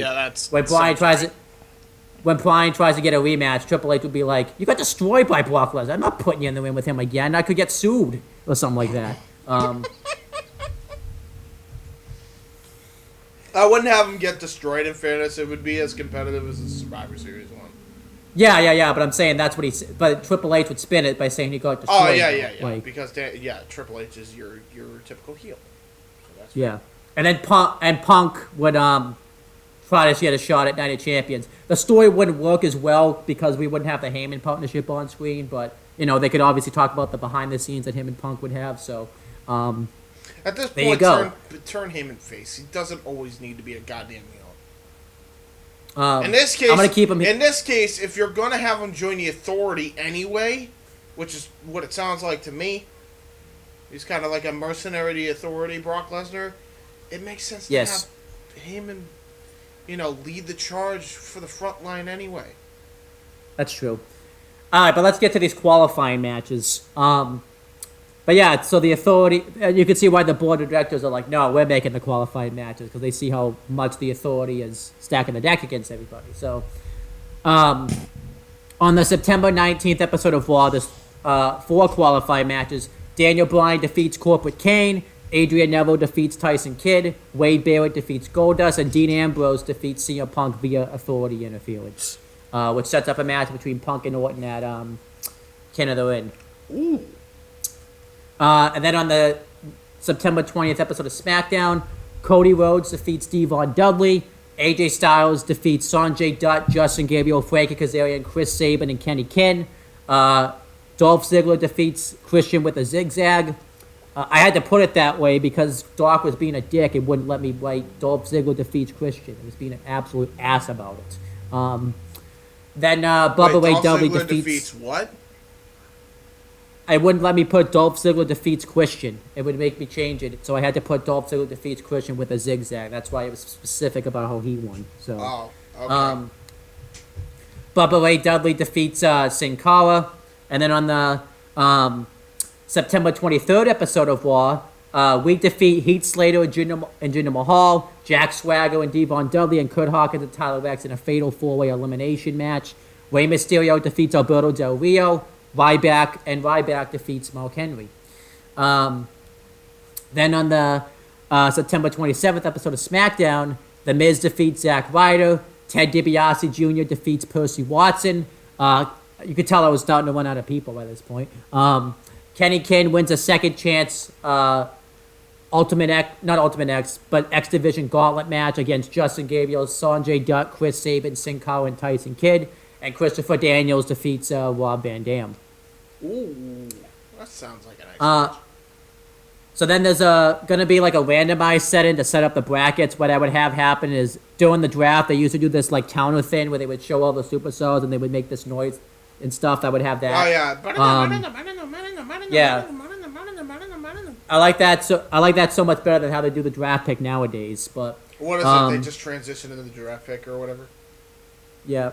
Well, it transitions like like somebody will say, Daniel Bryan, here's your opponent, and this guy, here's your opponent, and then it just continues. So the matches would be Daniel Bryan versus The Miz, Ted DiBiase Jr. versus Cody Rhodes, you versus Bubba Ray Dudley, Rey Mysterio versus Dolph Ziggler, Christopher Daniels versus Kenny King, Adrian Neville versus Wade Barrett, Dean Ambrose versus Ryback, and me versus AJ Styles.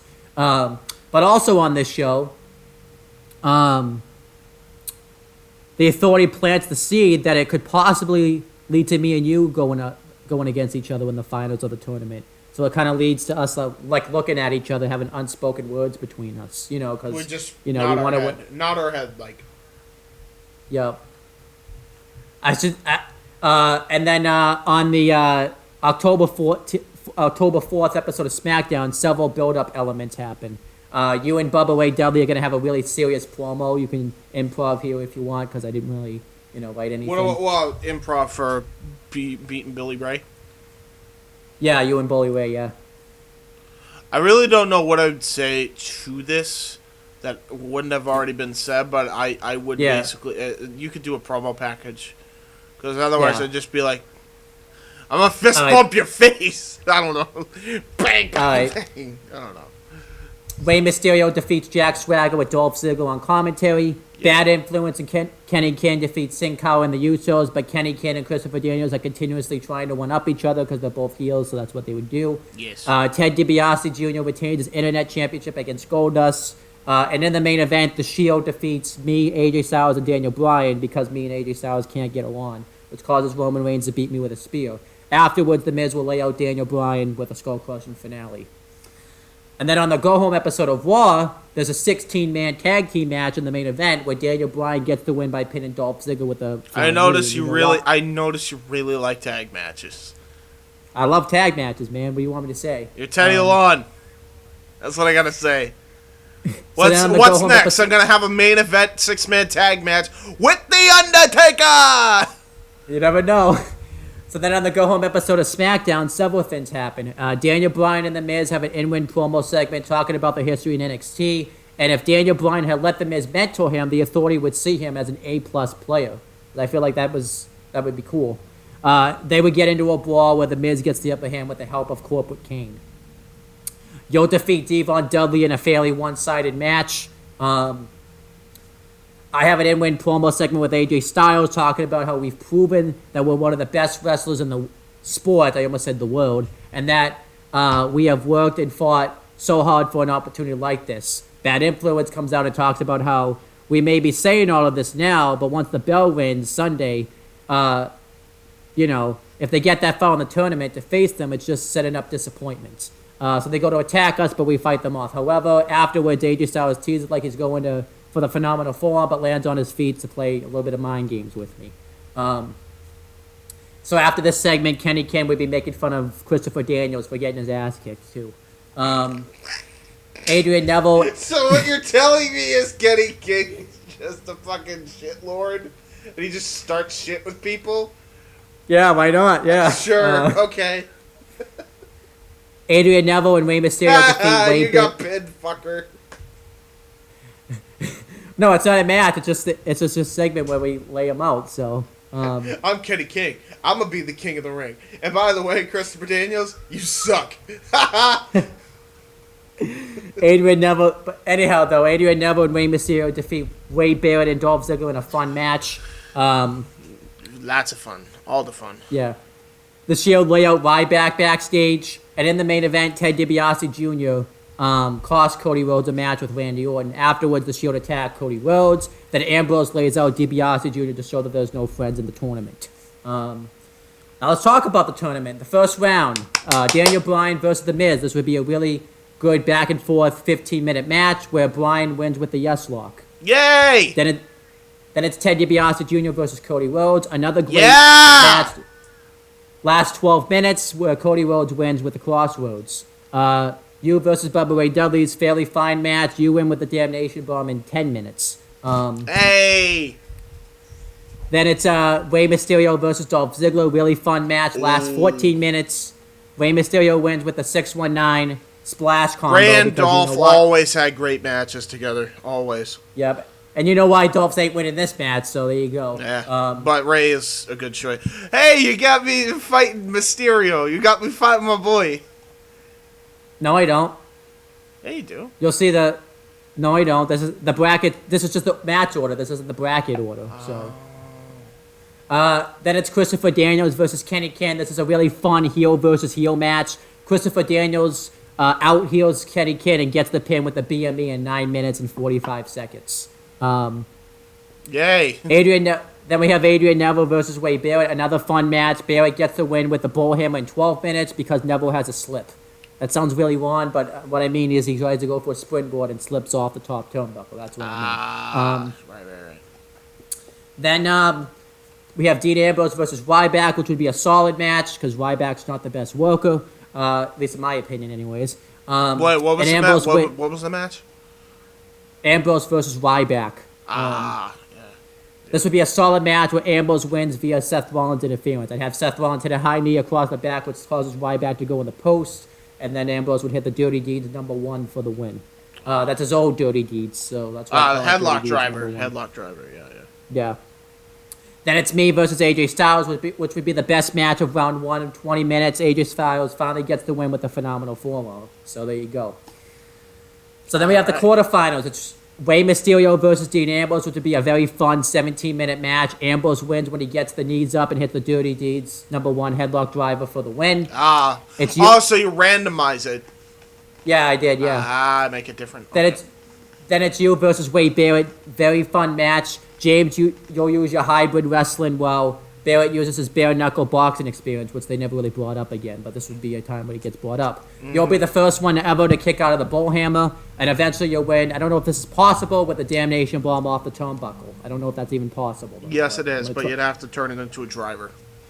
So that way you could protect him and not destroy his fucking face.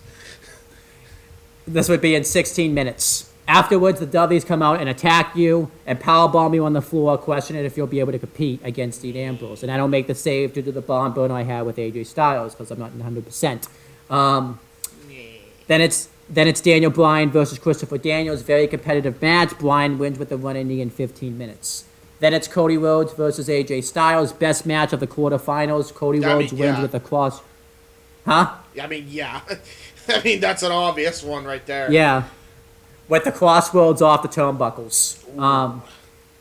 Then we have the semifinals. It's you versus Dean Ambrose, which would be a fairly enjoyable match. It's mainly one-sided due to the attack with the Dudleys. You may not remember his finish, but he'll win with the running knee from WWE 2K14 out of the corner in 13 minutes. I don't think he ever did this move. I think it was just an NXT.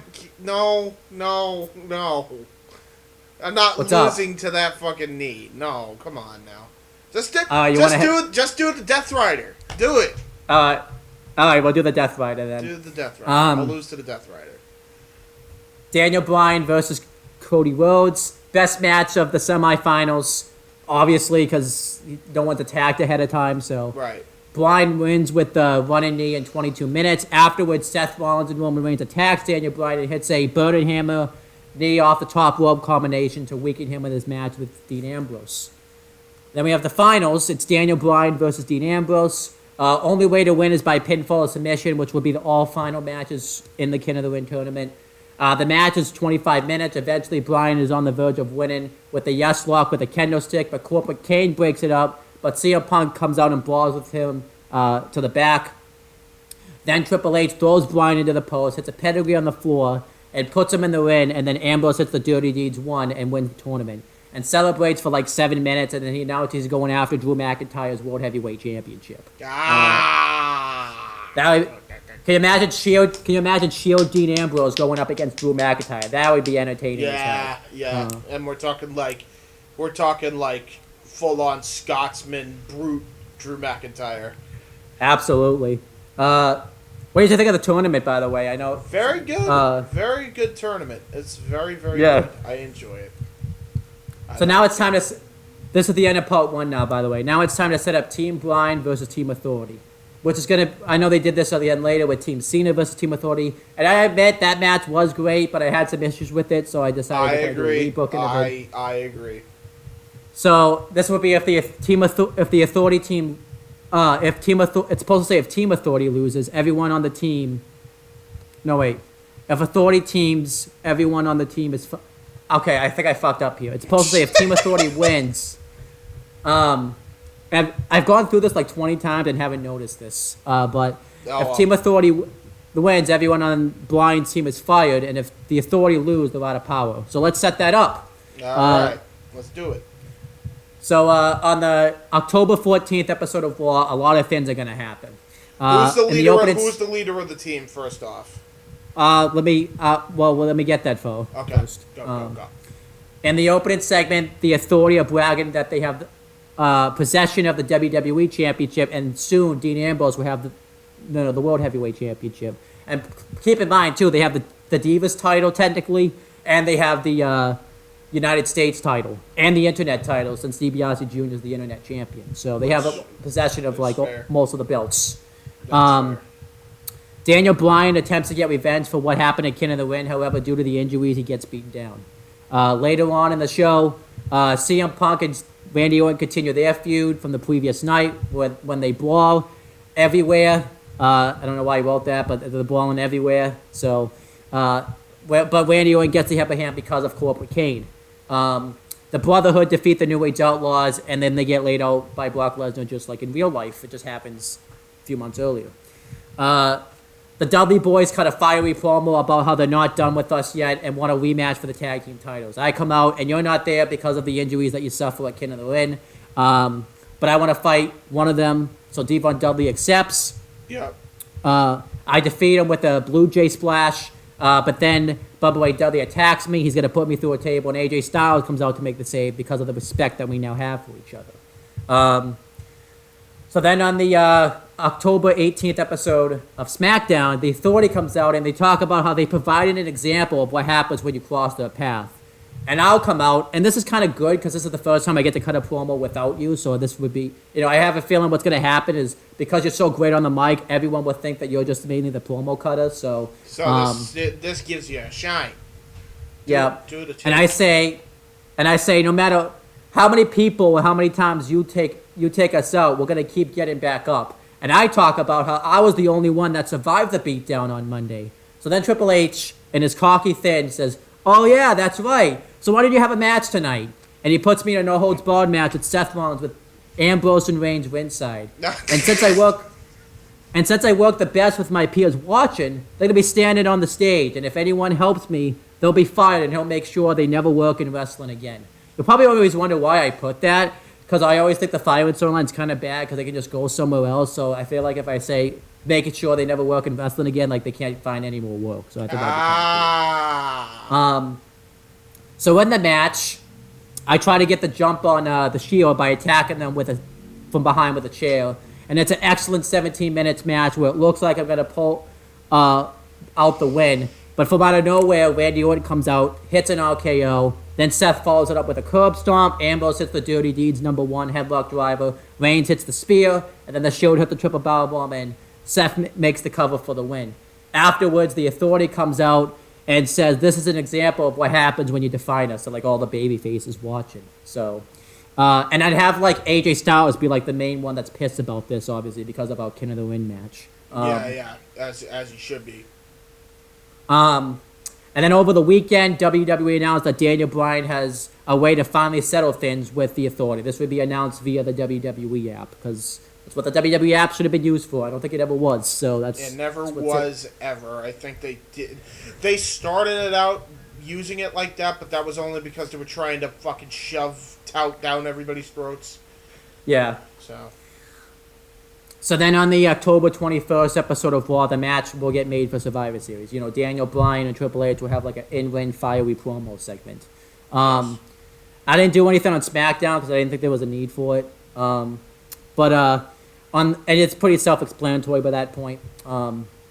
on the October 28th episode of Raw, the teams are set. It's going to be the Authority's team is Seth Rollins, Roman Reigns, Corporate Kane, Randy Orton, and Ted DiBiase Jr. So we thought. On Team Bryan, it's CM Punk, the Brotherhood, us, and obviously Daniel Bryan, who's going to be the captain of the team. Triple H then says that the sixth member of the team hasn't shown up yet, so then everyone starts to get into a brawl. Triple H pulls out the Slugshammer and hits Daniel Bryan with it, which allows them to get the advantage. Team Authority announces that Triple H is the final member of the team. So the captain's Triple H, because that's also one thing that didn't make sense about the match in real life, that Triple H didn't put himself in the match. He just stood there. Absolutely should have, by the way. Yeah. So that's why, I did it with Triple H. And I will admit, Ted DiBiase Jr. is a bit of a throw-in, because I miscounted, and the Authority were actually down at the member, so I threw in DiBiase Jr. in there, so... Sometimes that stuff happens. It's what happens when you're not the best at math. How many people? So it's six. It's 6-on-6. Okay, so who's on our team again? Just to double check. It's us, which is 2. Yeah. The Brotherhood, which is 2, and then Punk and Bryan, which is also 6. And then Rollins and Reigns, Corporate Kane, Randy Orton, Ted DiBiase Jr., Triple H. So it's 6. There you go. Perfect. You're probably wondering why no Ambrose. That's because he has the match with McIntyre on the show. That's so fair. He can't be in the match. match. That's fair. Yeah. Good. So then on the November 1st episode of SmackDown, Team Authority come out and say that Team Bryan have now signed the contract for the match and have sealed their fates. And all the bad things that happens to you guys is on you. On the same episode, the Dudleys are upset that they weren't picked to be on their team and demand a tag team title match. So the Authority grants it in a street fight. You notice I kind of had that feud kind of got put on the back burner a bit, but that's what happens when we're doing the Authority thing. So this is a way to kind of end that feud. Yes. So then on the November 4th episode of Raw, a lot of bad things happen to not only Team Bryan, but the people they are the closest to. The Authority puts Brie Bella in a 5-on-1 handicap match against Tamina Snuka, Alicia Fox, Oksana, Summer Rae, and Rosa Mendez. She loses, and afterwards they hit all the finishers on her. Well, that's just mean. The American Dream, Dusty Rhodes, gets fired as the GM of NXT, and JBL gets hired in his place, because in real life that's what happened anyway, so now we have a story for it. Wow, okay. That's good forward thinking there. Yep. Chelsea Green gets sprayed in the eyes with perfume and thrown into a dumpster by Stephanie McMahon. You're wondering why I booked this? I thought of like a ton of things, but USA wouldn't have allowed it. Like I was going to have like Randy Orton show up and like dip something in a drink, but that wouldn't be allowed. So, and I didn't want to... Whoa! You can see why... Whoa! You were going... Wait a minute. You were going to have Randy Orton hit her with the ultimate finisher, the date rape? Yeah, so you can see why it went... You can see why... Fuck, bro? Well, you can see why my cooler heads prevailed and I didn't have that happen. Thank God. You mean the cooler head? What the fuck? Yeah. Oh my God. Anyhow, so then CM Punk loses a match to Ted DiBiase Jr. thanks to Randy Orton, then gets draping DDT'd off the barricade. After we retain the World Tag Team titles against the Dudleys, footage gets shown from earlier in the day of the Shield going to my uncle's house and smashing all of his landscaping tools to prevent him from working. This is just savagery right here. Damn. And obviously this can get explained later, like in real life, the Authority paid off my uncle to not work for a while, so that way, this could happen. So, and obviously, it wouldn't really be his stuff. They would get props and stuff like that. Yeah, probably. Afterwards, we get laid out by Randy Orton. Where does my family come into this? Does anybody else other than Chelsea? In kayfabe, Chelsea's the only one. So, I got one for you. What's up? What if they? I love my uncle, but my uncle would be crazy enough to take this spot where, what if they try to assault him in his hockey rink? Okay.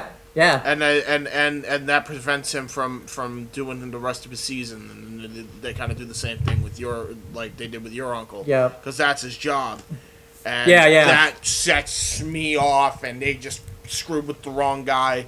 What about AJ, too? Because Punk is close with AJ by this point. It would be known that... Well, no, because I never booked the feud with AJ Lee getting involved with the Bryan thing. So apparently in real life, that's what caused AJ Lee to like CM Punk. So it wouldn't happen. So they wouldn't get to in real life. In this version they wouldn't get together because I don't book that storyline. Oh so. Damn! You prevented a marriage. Damn. Yes, I did. Oh shit. Anyway. I've prevented two people from falling in love with each other. Oh no. So then in the main event, Daniel Bryan and the Brotherhood lose a 6-man tag team match to the Shield and get beaten down afterwards. So there you go. Just a lot of savagery, man. Everybody, everybody dies. So then on the November 8th episode of SmackDown, Team Bryan are in the ring. We're all like disheveled and stuff like that after everything happened. So he gives everyone the option now to back out of the match before things get worse. Everybody refused. I got this. Oh, you want to be the one that speaks? I got this.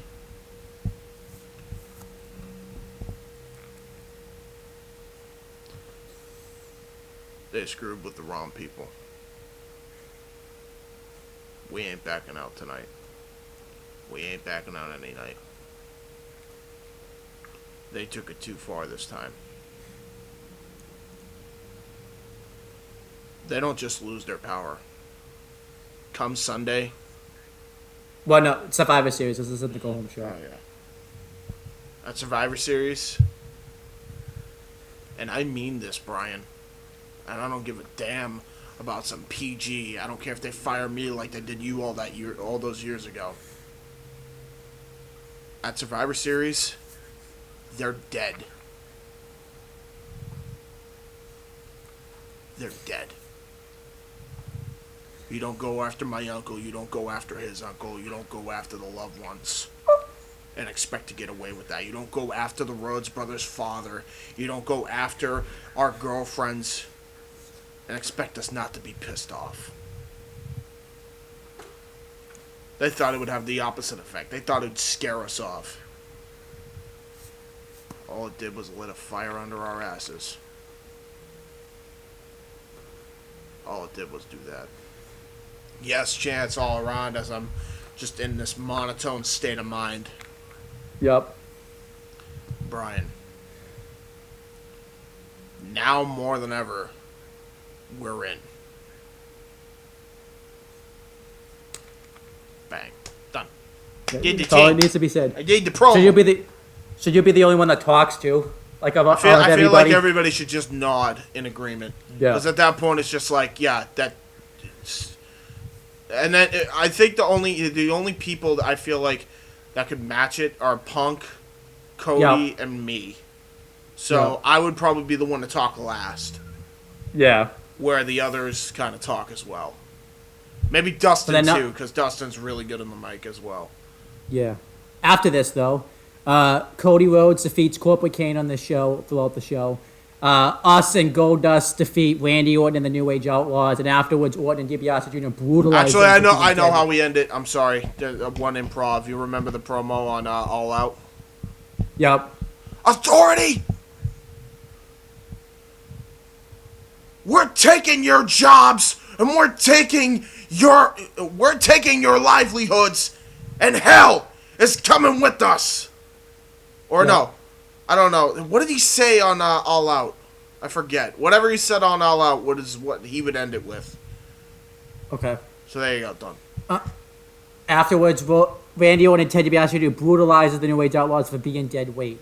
Roman Reigns defeats CM Punk, and in the main event, Daniel Bryan defeats Seth Rollins. Afterwards, he gets laid out by Ambrose, but Drew McIntyre makes the save so they can build that world title match. On Raw, a lot of more things happen. There's an 8-man tag team match, Seth Rollins, Roman Reigns, Randy Orton, and Corporate Kane versus us and the Brotherhood. The heels win when Reigns hits you with a spear for the win. It's I've taken a lot of losses, man. You gotta take some losses now. Oh no, I'm fair. I'm fair. I'm taking the loss. Then CM Punk and Drew. I'm losing to the spear. That's all I'm saying. Yeah. CM Punk and Drew McIntyre defeat Dean Ambrose and Ted DiBiase Jr. Obviously, DiBiase Jr. has to take the loss since he doesn't have a world title match coming up. And then in the main event, Daniel Bryan comes face-to-face with Triple H, and they cut a great back-and-forth promo on each other, and it leads to a brawl. But Stephanie McMahon low blows Daniel Bryan, allowing Triple H to get the upper hand. But Brie Bella comes out to even the odds, and Bryan makes a challenge for next week's Raw, a mixed tag team Extreme Rules match between Bryan and Brie Bella versus Triple H and Stephanie McMahon. Because they never did this match. I mean, obviously the timing wasn't right because Bryan got hurt, and then they just kind of, when he came back, Brie was a heel, so the timing. Right. It was also, now that the timing's right, we can do this. Because I feel like that was a big missed opportunity to not do that. I agree. So. I agree 100%. So then on the November 15th episode of SmackDown, more things happen. I win a Fatal 4-Way match involving Cody Rhodes, Seth Rollins, and Corporate Kane to pick the stipulation of a tag team championship match. We choose a TLC match. Randy Orton defeats you in a match. Because you're not experienced enough yet to really beat Orton, so if you have a good enough showing, it can actually work. So, there you go. And then Bryan defeats Dean Ambrose in a match. It would be so competitive, though, no one would look bad for losing, because I know it hurts Ambrose since he's got a world title match, but it actually, they'll have such a good performance that no one would look bad for losing, so. Yeah, because that's how you're supposed to book this shit. And then on the go-home episode of Raw, there's two main matches for this build-up. But first, in the opening segment, it gets revealed by Vince McMahon that if the Authority do lose, the only one that can bring them back to power is Daniel Bryan. Not John like Cena. Yeah. Because Cena isn't he a heel? In this yes, story? he's a heel. I didn't want to put him in this match because what is he? Then it's I was gonna have him go up against Ryback since he's like the big baby face at this time. So, yeah, okay, that makes sense. Because Cena, I want to build Cena up to face Taker at Mania 30. It's probably not the best for his interest to be in this match. So, in the TLC match, we retain the tag team titles, and afterwards, Triple H hits us with the sledgehammer. Then in the main event, Daniel Bryan and Brie Bella face the Authority in that match, and the Authority win when Ambrose throws Bryan into the post, and it allows Stephanie McMahon to hit the pedigree on Brie Bella for the win. Probably not the most appealing option, but the faces, this is spoiler, a winning Sunday, so you got to have the heels look strong one final time. So yeah, that's fair. And it's not like Bryan's taking the loss here. I think you could sacrifice Brie for the that's fair. That's fair. Yeah. Let's talk about that match at Survivor Series. It's Team Bryan versus Team Authority. Since it's such a big match, it's going to go an hour and 6 minutes. I had to add some time to the match because DiBiase Jr. got put into it. Which is fair. The match goes on for 17 minutes without an elimination. It's just a clinic where everyone just gets their stuff in, and it's nice tag team psychology. Also during this, Stephanie McMahon would try to get involved, and it leads to Brie Bella and Chelsea Green coming out and to get revenge on her. I was gonna have them throw her off the stage, but that's probably not the best idea for Stephanie McMahon to take that bump. So they'll have to do something else to Stephanie McMahon. Stephanie McMahon's a crazy bitch. Are you kidding me? She absolutely would take that bump. Dude, she fought her father in a street fight, dude. That's true, yeah. She absolutely would take that bump, especially for the greater storyline. Absolutely would take that. So then the first elimination is Roman Reigns eliminating Goldust with a spear. Second is Corporate Kane by a GTS from CM Punk 20 minutes into the match. Seth Rollins eliminates Cody Rhodes with a curb stomp in the 25-minute mark. You'll eliminate Ted DiBiase Jr. with a Damnation Bomb 30 minutes into the match. Roman Reigns will eliminate you with a spear 35 minutes into the match. I'll eliminate Seth Rollins with the Blue Jay Splash 40 minutes into the match. Then it's a nice 6-man tag for 5 minutes, and eventually Randy Orton eliminates me, catching me going for the Blue Jay Splash into the RKO. 45 minutes into the match. Then it's Punk and Bryan do their best for 4 minutes to fight off the rest of the team. But Punk gets hit with a pedigree by Triple H for the win. Hopefully, this doesn't lead him to leaving WWE later on down the road, because I think he would understand because we're setting up to something bigger here. And if he still wants to leave, then there's nothing I can do about it. Fair enough, right? But yeah, This is you 50 made him happy instead of pissed off, so I think you'll like this. You're fine. And this is 50 minutes into the match. And then it's down to 3-on-1. Roman Reigns, Randy Orton, and Triple H versus Daniel Bryan. This they makes dominate. all the sense in the world, dude. Yep. They dominate him for 5 minutes, but then he starts making a comeback. Roman Reigns goes for a spear, and he gets rolled up by Bryan and eliminated 55 minutes into the match. Afterwards, he still hits the spear on Bryan. Randy Orton and Triple H dominate Daniel Bryan for 3 minutes, but eventually he fights them off, puts Randy Orton in the yes lock, and Randy Orton taps out and gets eliminated 55 minutes into the match. And then it's down to Daniel Bryan versus Triple H. They go back and forth for 2 minutes, but then the ref takes a bump. During this, Triple H hits Daniel Bryan off the skull with a sledgehammer and sends out Scott Armstrong, who's been in their back pocket for a year. He goes to make the count. However, the lights go out, Stin's music hits, and he comes out and makes his long-awaited WWE debut. He comes out with his signature baseball bat, and he gets to the ring, stares down, says stars down, but it's supposed to say stares down Triple H. And Triple H goes for the sledgehammer shot, but Stin hits him in the ribs with a baseball bat, hits him with the Scorpion Death Drop, and leaves. Daniel Bryan gets to the feet, starts a yes chant, and hits Triple H with a flying knee and wins the match. The Authority are now out of power, and they stand.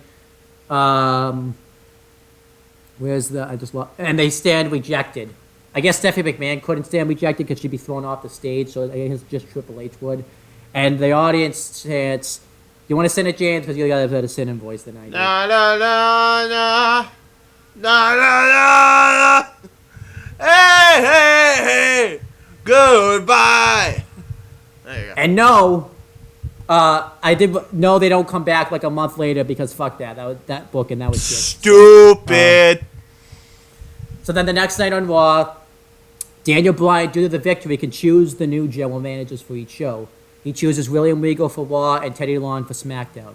They're both baby faces GMs, and they just show up to make matches and nothing more. They just basically Regal does what he does now, and Teddy Long does what he does now. You know, he'll dance. Teddy Long will dance sometimes, and do his little funny stuff. But now, if you're wondering, because we're not going to do this part of the book, and what happens with Triple H versus Sting, since I set that up, I have Sting come out the next night on Raw, explain that he interfered in the match because he saw what happened when egos took place in two wrestling companies, and it caused it to go out of business. He was not going to let that happen to another one. So that's why he showed up. He'll announce he's going to enter the Rumble match. Triple H would attack him. We wouldn't see Triple H on screen. He'll hit him with a sledgehammer, take his spot. He'll still get eliminated and lose. Question for you, and I bring this up again, and I know we're probably going to end it here, not right away, but real quick. What is the status of the TNA titles? Are they defunct, or had the show just ended, but the titles didn't leave the current occupants? I'll just, you know what? Because you're gonna keep asking me, they're defunct, except the X Division belts. Okay. No. Well, I have an idea. I have a strategy. Because if you haven't decided on what to do with those yet, who was the tag team titles by the time they would have went out of business?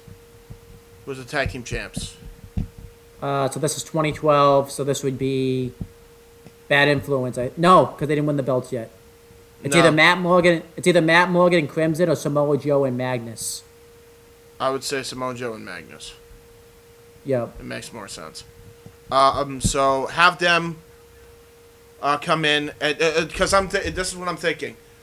WrestleMania is going to be the night you're going to want to merge a bunch of shit, especially the TNA tag titles, and because you brought the X Division guys in, that they're right away, but nobody has heard anything from the TNA leaders, and this can kind of build into a new whole storyline for Mania, especially when it comes down to, and I know you're not going to book the whole card, but this is what I'm thinking of. Whoever the world title is, whoever the world champion is for TNA, you could also do a deal where they're already merging the world heavyweight belt with the WWE title. I don't know if you're doing that, but you might as well bring in. All right, so you're not doing that.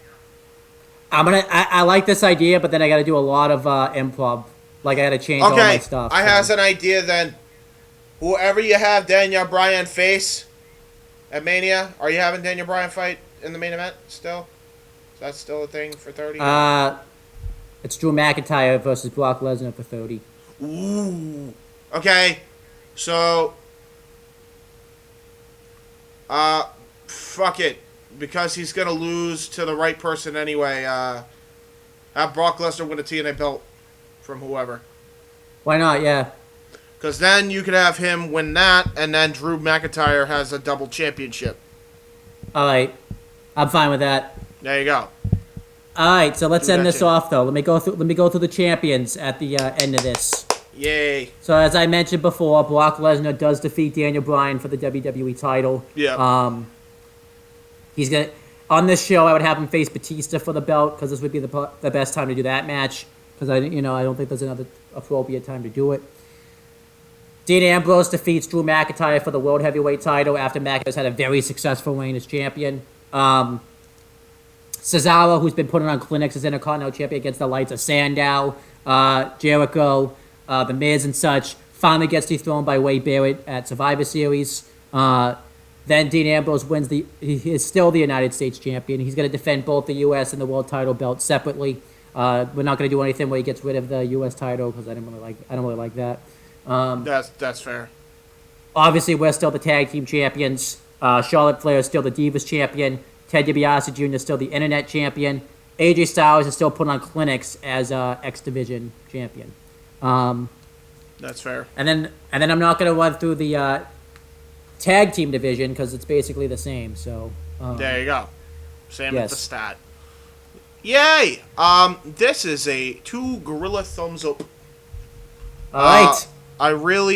I think you had some slip ups. Obviously, I made it known, but genuinely, you have a right. You definitely did the Survivor Series angle right. You built us up really nice. You really built the tag division really nice. There's a lot of good teams in the division, and there's a lot to get over. There's a lot of future build for future years to come, which I like the foreshadowing of certain things as well. Yep. So good shit all around. I give this a 9 out of 10. And what's the critiques? I mean, obviously, what's the critiques? Yeah, the only critiques is that there's a lot of tag team matches and the fact that what was it? Just some things that I changed on the fly. Probably, I don't know. Yeah. Well, the only thing is, I do a lot of tag matches because we're in the tag division. So true. Yeah, I'm talking about like we always do fair enough. I'm just saying we're doing the main event stuff and then we're doing the tag matches a lot, and that's the only thing. You want to switch it up every now and again so it's not tag match all the time. Yeah. So, that's all I'm saying. That's fair, yeah. Otherwise, really, really good shit. This was a very good booking. Yeah, I could tell you were very confident in writing this. Good stuff. Yeah, absolutely. And trust me, if there's autocorrect, that's not going to account for anything because autocorrect sucks dickhole. Absolutely. So don't worry about it. You're fine. So I know we're supposed to film part 3-2 today, and we will at some point. We'll just film it a different day, but yeah, we'll just end the recording schedule here. Hell of a part 2. It's great. I know, yeah. 2. There you go. If you guys like fantasy booking series, there's a playlist I'm sure at the end screen. We do the team. Yeah, there you go. There's a playlist here, and yeah, we're all a part of the same shit anyway. Oh, and by the way, for Owen, and I don't know if you've seen this, I updated the description so it is as current as possible. I believe there's still a few things from your old description, but everything looks very organized in the description. Sub to everybody a part of the FTW fam. And also anything that Owen does for the No DQ fam. And also... Yep. Yeah, I think that's all you're a part of, right? That's everything? Yeah, that's everything. So yeah, follow and sub to everybody from the FTW Productions crew and the No DQ crew. That's in the description. And make sure you subscribe for more content like this. Retro coming back. By the time you see this, NXT TakeOver, our Evolution would have been done, so it's up there. And a bunch of other stuff coming in the future, including Halloween Havoc 1991 with Mike Nikos, myself, and I. Mike And, Nicholas, myself, and I, and Michael X. What am I talking about? Jesus Christ, can't speak. And when I start to come back, make videos some more than on this, I would like do a bunch of retros with other people's, and so that way I can get my perspective on these shows. Yeah, so. absolutely, yeah, 100%. And not to mention, you're also going to be seeing some stuff going on my channel as well, so sub to that, and obviously Women's Youth Wrestling, sub to that. We got a lot coming here, boys. Kane Custom Theme Edit, probably going to be on Thursday by the time you see this. I'm probably going to post, actually, it's probably already out by now. I'm not going to say I schedule anything, because sometimes I'll release things later and before, and upload schedule is like all over the place, so whatever. But yeah, we're all a part of this family, so I figured I'd just do all the plugs for all of us, because yeah, it's FTW thing. You could obviously tell on my end it got darker because I have no light right now. So so there you go. That's why we're ending it here, because what the hell is Owen gonna do with no light? I know, yeah. I could just turn my webcam off, but all right. So let's. Or you could just have the Google Docs shine on your face and be like, right. Ah. But yeah, it's fine. But yeah, ladies and gentlemen, we're done here. Owen, say your catchphrase. Well, I'll talk to you guys later. Hopefully, at least James will. Hopefully, it won't be too much later when I talk to you. So. Yeah, right. Catch up. See you later.